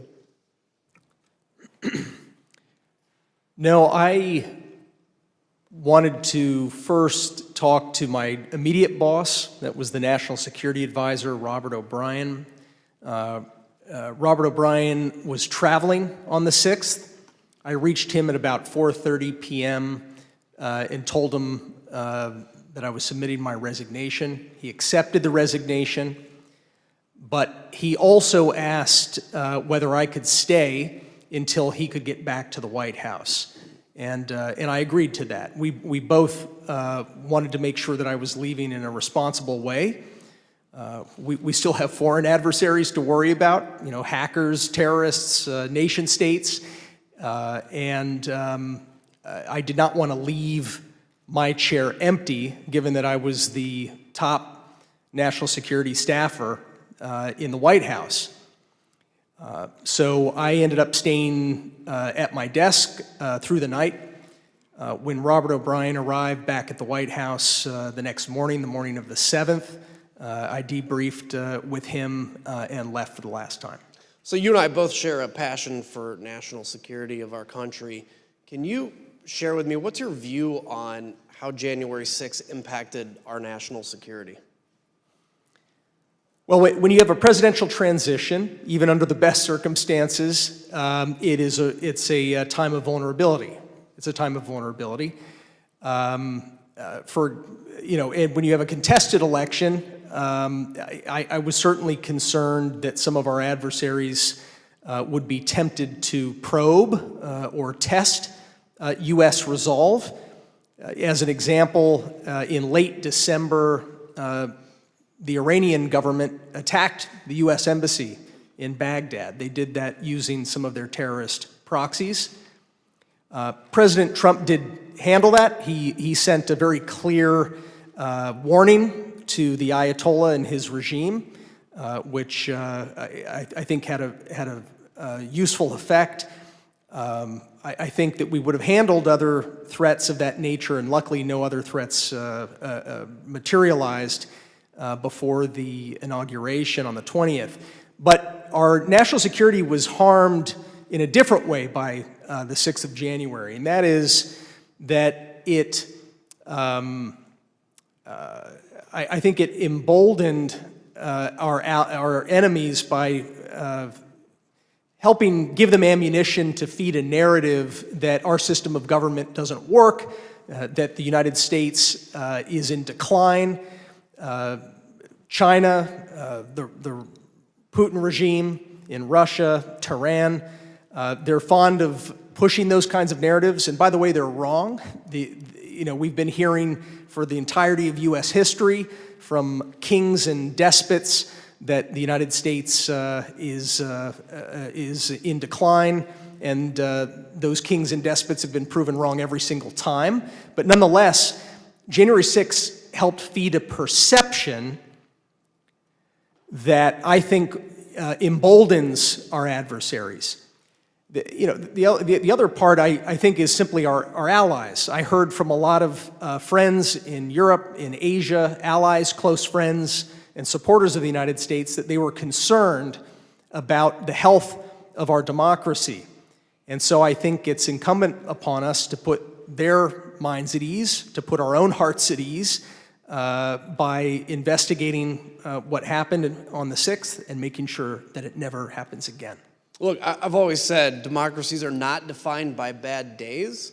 They're defined by how they recover from those bad days. And that's what we're doing here, is to bring accountability to that so we can actually come back even stronger than when we went into January 6th. Ms. Matthews, as you left the White House for the last time that night, January 6th, what did you think Americans needed to hear from President Trump? I think that the American people needed to hear and see him publicly commit to a peaceful or at least orderly transition of power. In the aftermath of the Capitol attack, it wasn't just enough for us to ask him to condemn the violence. He needed to agree that he would peacefully transfer power over to the incoming administration, because that's one of our fundamentals and what it means to live in a democracy. And so that evening when I resigned, the resignation statement that I drafted, I referenced this and I said our nation needs a peaceful transfer of power, in hopes that it would put some sort of public pressure on the White House and President Trump to publicly agree to an orderly transition. Thank you. I yield to my friend from Virginia. Thank you, Mr. Kinzinger. The staff who remained at the White House on the morning of January 7th knew the president needed to address the nation again, and they had a speech prepared for him that morning, but he refused for hours to give it. As you heard Cassidy Hutchins testify previously, President Trump finally agreed to record an address to the nation later that evening, the evening of January 7th, because of concerns he might be removed from power under the 25th Amendment or by impeachment. We know these threats were real. Sean Hannity said so himself in a text message that day to Press Secretary Kayleigh McEnany. He wrote, "No more stolen election talk. Yes, impeachment and 25th Amendment are real." We obtained the never-before-seen raw footage of the president recording his address to the nation that day on January 7th, more than 24 hours after the last time he had addressed the nation from the Rose Garden. Let's take a look. Whenever you're ready, sir.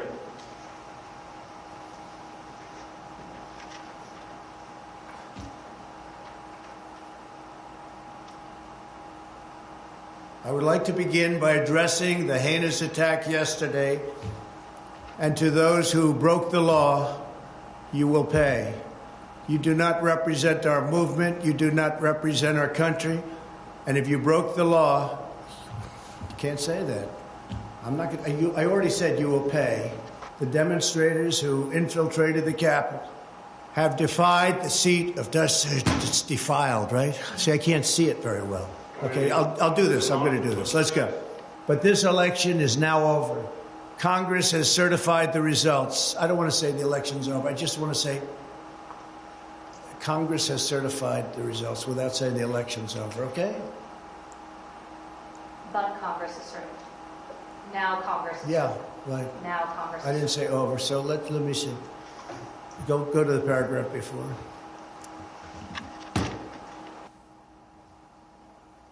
Okay? I would like to begin by addressing the heinous attack yesterday. Yesterday is a hard word for me. Just take it out. The heinous attack. Good. Take the word yesterday, because it doesn't work with the heinous attack on our country. Say on our country. Want to say that? No, keep it. My only goal was to ensure the integrity of the vote. My only goal was to ensure the integrity of the vote. On January 7th, one day after he incited an insurrection based on a lie, President Trump still could not say that the election was over. Mr. Pottinger, you've taken the oath multiple times in the Marines and as an official in the executive branch. Can you please share with us your view about the oath of office and how that translates into accepting election results and a transfer of power? Sure. You know, this isn't the first time that we've had a close election in this country. And President Trump certainly had every right to challenge in court the results of these various elections. But once you've had due process under the law, you have to conform with the law, no matter how bitter the result. Once you've presented your evidence in court, judges have heard that evidence, judges have ruled. If you continue to contest an election, you're not just contesting an election anymore. You're actually challenging the Constitution itself. You are challenging the societal norms that allow us to remain unified. I think that one example, for example, you've got Vice President Richard Nixon back in 1960, had lost a hard-fought election against Senator John F. Kennedy. There were irregularities in that vote, according to a lot of the histories, and a lot of Vice President Nixon's supporters asked him to fight, contest it, don't concede. But in one of his finest moments, Vice President Nixon said no. He said it would tear the country to pieces, and he conceded to Jack Kennedy and announced that he was going to support him as the next president. We have an example of a Democratic candidate for president, Vice President Al Gore, who faced a very similar dilemma. He strongly disagreed with the Supreme Court decision that lost his election bid and allowed President George W. Bush to take office. But he gave a speech of concession in late December, mid or late December of 2000, where he said, this is for the sake of the unity of us as a people and for the strength of our democracy. I also am going to concede. I'm going to support the new president. His speech is actually a pretty good model, I think, for any candidate for any office, up to and including the president, and from any party to read, particularly right now. The oath that our presidents take, it's very similar to the oath of office I took as a U.S. Marine officer and the oath I took as a White House official. It is to support and defend the Constitution. It's to protect the Constitution, to bear true faith and allegiance to the Constitution. And it is a sacred oath. It's an oath that we take before our families. We take that oath before God. I think that we have an obligation to live by that oath. I do still believe that we have the most ingenious system of government on earth, despite its imperfections. I don't envy countries that don't have this system that actually allows for a predictable, peaceful transfer of government every 4 to 8 years, and it's not something that we should take for granted. Thank you. As we heard at the start of the hearing, in the immediate aftermath of January 6th, Republican leader Kevin McCarthy understood that President Trump bore responsibility for that day and should have taken immediate action to stop the violence. He was even more candid in calls with Republican colleagues. As you'll hear in a moment, recordings of some of these calls that were later published by the New York Times, the context for these calls was that a resolution had been introduced in the House calling for Vice President Pence and the cabinet to remove President Trump from power under the 25th Amendment. Let's listen. I've had it with this guy. What he did is unacceptable. Nobody can defend that, and nobody should defend it. The only discussion I would have with him is that I think this will pass, and it would be my recommendation we should resign. I mean, that would be my take, but I don't think he would take it, but I don't know. But let me be very clear to all of you, and I've been very clear to the president. He bears responsibilities for his words and actions. No ifs, ands, or buts. I asked him personally today, does he hold responsibility for what happened? Does he feel bad about what happened? He told me he does have some responsibility for what happened. And he needs to acknowledge that. President Trump has never publicly acknowledged his responsibility for the attack. The only time he apparently did so was in that private call with Kevin McCarthy. There's something else President Trump has never acknowledged: the names and the memories of the officers who died following the attack on the Capitol. We're honored to be joined tonight by police and first responders who bravely protected us on January 6th. Your character and courage give us hope that democracy can and should prevail, even in the face of a violent insurrection.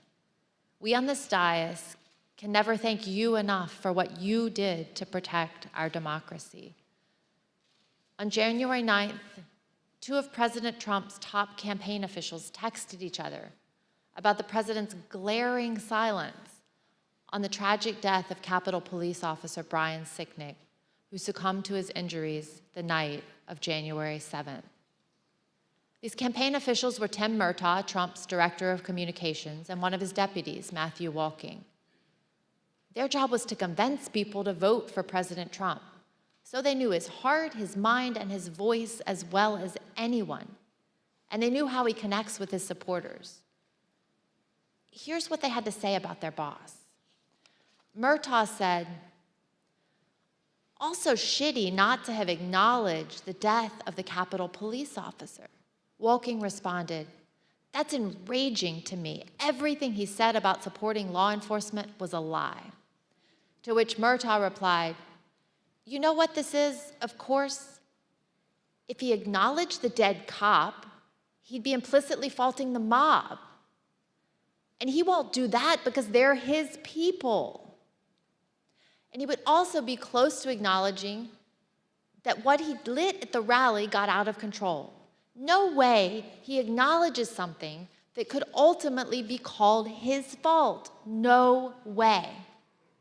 President Trump did not then and does not now have the character or courage to say to the American people what his own people know to be true. He is responsible for the attack on the Capitol on January 6th. Thank you, and I yield to the gentleman from Illinois. Thank you, Ms. Loria. Tonight's testimony and evidence is as sobering as it is straightforward. Within minutes of stepping off the ellipse stage, Donald Trump knew about the violent attack on the Capitol. From the comfort of his dining room, he watched on TV as the attack escalated. He sent tweets that inflamed and expressed support for the desire of some to literally kill Vice President Mike Pence. For 3 hours, he refused to call off the attack. Donald Trump refused to take the urgent advice he received that day. Not from his political opponents or from the liberal media, but from his own family, his own friends, his own staff, and his own advisors. In the midst of an attack, when there was no time for politics, the people closest to Trump told him the truth. It was his supporters attacking the Capitol, and he alone could get through to them. So they pled for him to act, to place his country above himself. Still, he refused to lead and to meet the moment to honor his oath. It was only once the vice president and the members of Congress were in secure locations and the officers defending the Capitol began to turn the tide that then President Trump engaged in the political theater of telling the mob to go home. And even then, he told them all they were special and that he loved them. Whatever your politics, whatever you think about the outcome of the election, we as Americans must all agree on this. Donald Trump's conduct on January 6th was a supreme violation of his oath of office and a complete dereliction of his duty to our nation. It is a stain on our history. It is a dishonor to all those who have sacrificed and died in service of our democracy. When we present our full findings, we will recommend changes to laws and policies to guard against another January 6th. The reason that's imperative is that the forces Donald Trump ignited that day have not gone away. The militant, intolerant ideologies, the militias, the alienation and the disaffection, the weird fantasies and disinformation. They're all still out there, ready to go. That's the elephant in the room. But if January 6th has reminded us of anything, I pray it has reminded us of this. Laws are just words on paper.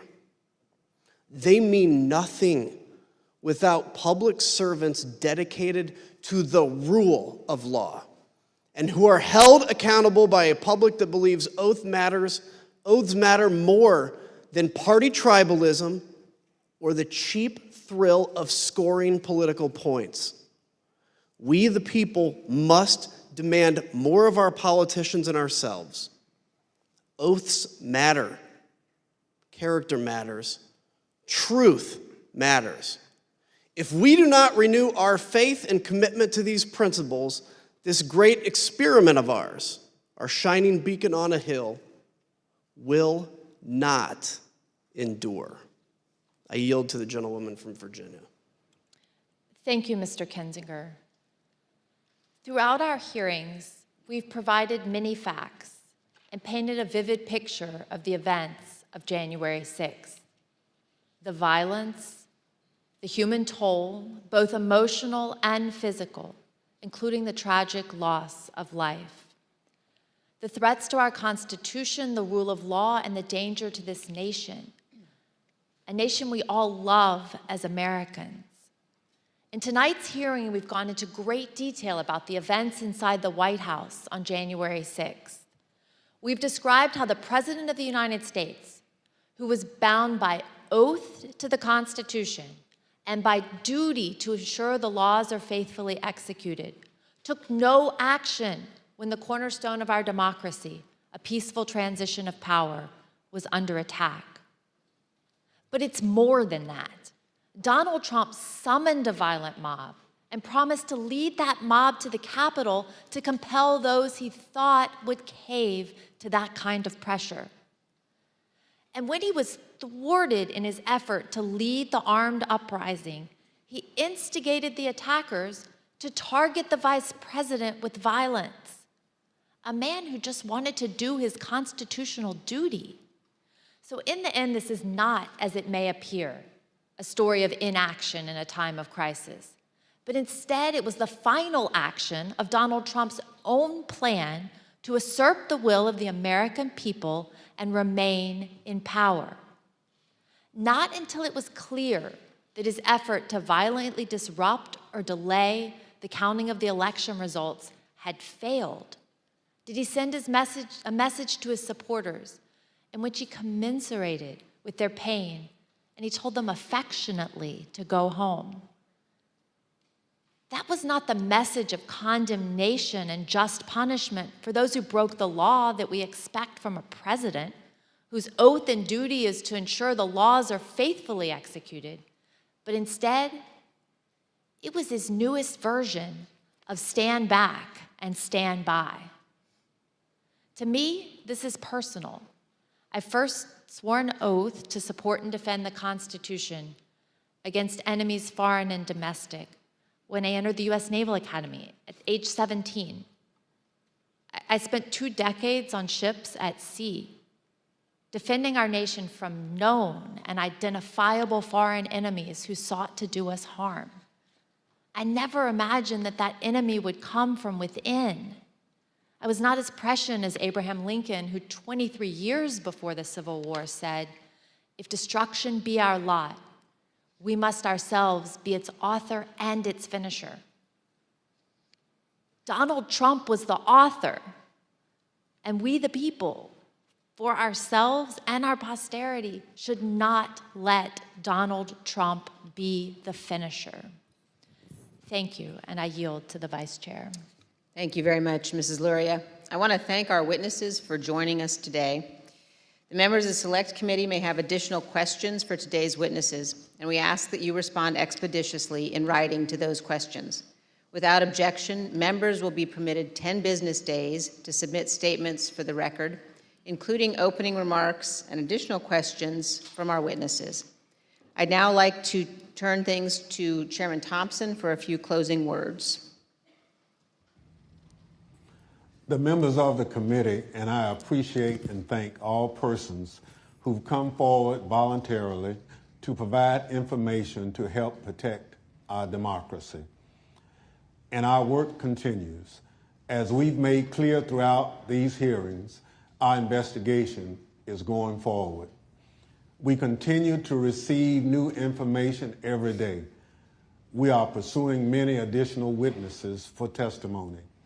We will reconvene in September to continue laying out our findings to the American people and pushing for accountability. In the first hearing of this series, I asked the American people to consider the facts and judge for themselves. The facts are clear and unambiguous. I thank the American people for their attention over the past several weeks.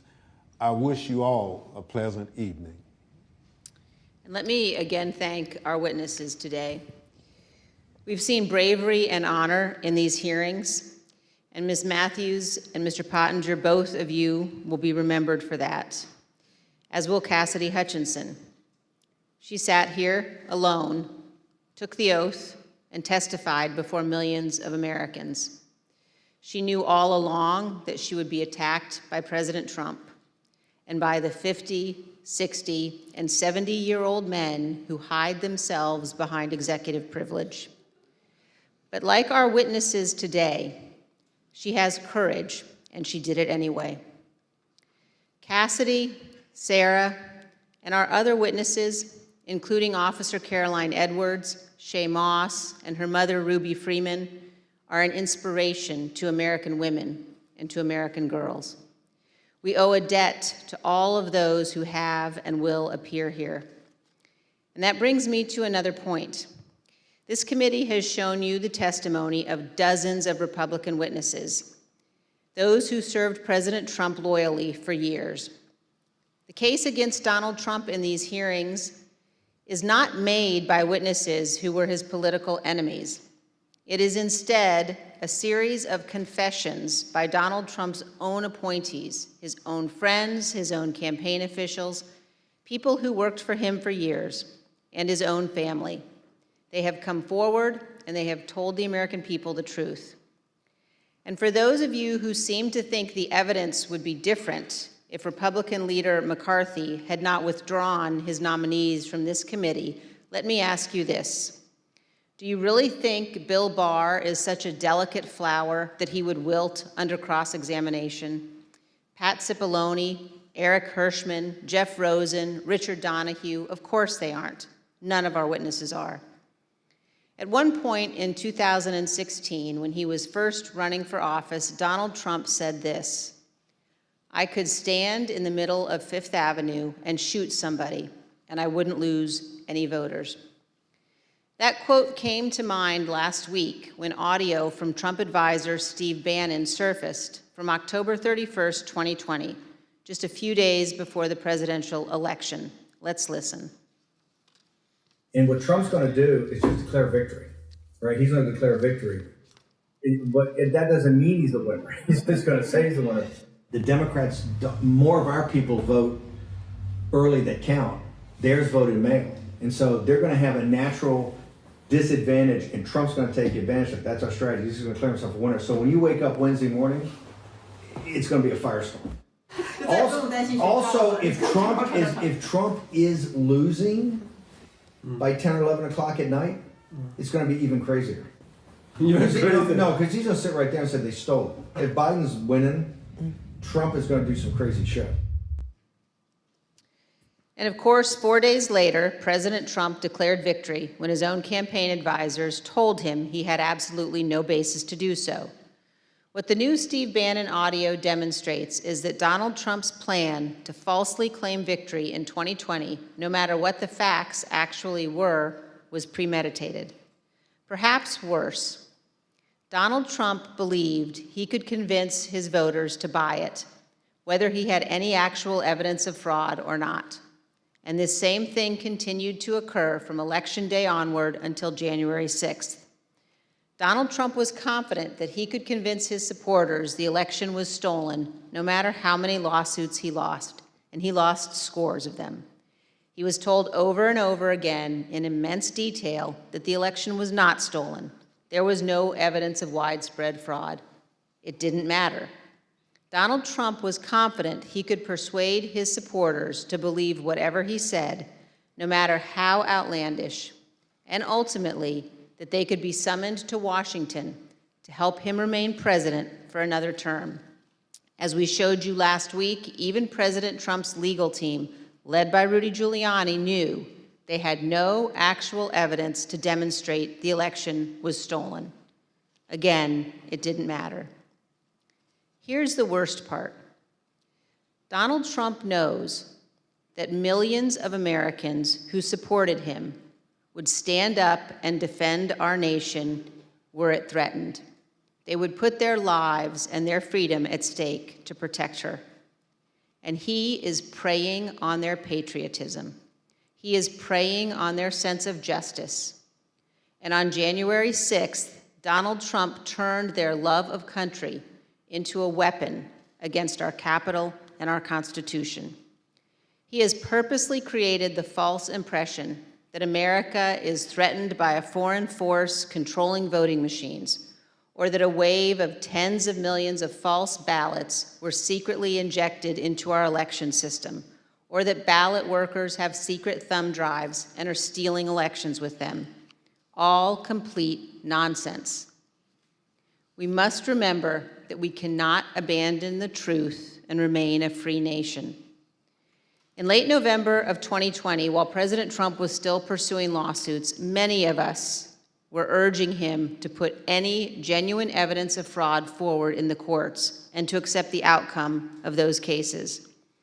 As January 6th approached, I circulated a memo to my Republican colleagues explaining why our congressional proceedings to count electoral votes could not be used to change the outcome of the election. But what I did not know at the time was that President Trump's own advisors, also Republicans, also conservatives, including his White House counsel, his Justice Department, his campaign officials, they were all telling him almost exactly the same thing I was telling my colleagues. There was no evidence of fraud or irregularities sufficient to change the election outcome. Our courts had ruled. It was over. Now we know that it didn't matter what any of us said because Donald Trump wasn't looking for the right answer legally or the right answer factually. He was looking for a way to remain in office. Let's put that aside for a moment and focus just on what we saw today. In our hearing tonight, you saw an American president faced with a stark and unmistakable choice between right and wrong. There was no ambiguity, no nuance. Donald Trump made a purposeful choice to violate his oath of office, to ignore the ongoing violence against law enforcement, to threaten our constitutional order. There is no way to excuse that behavior. It was indefensible. And every American must consider this.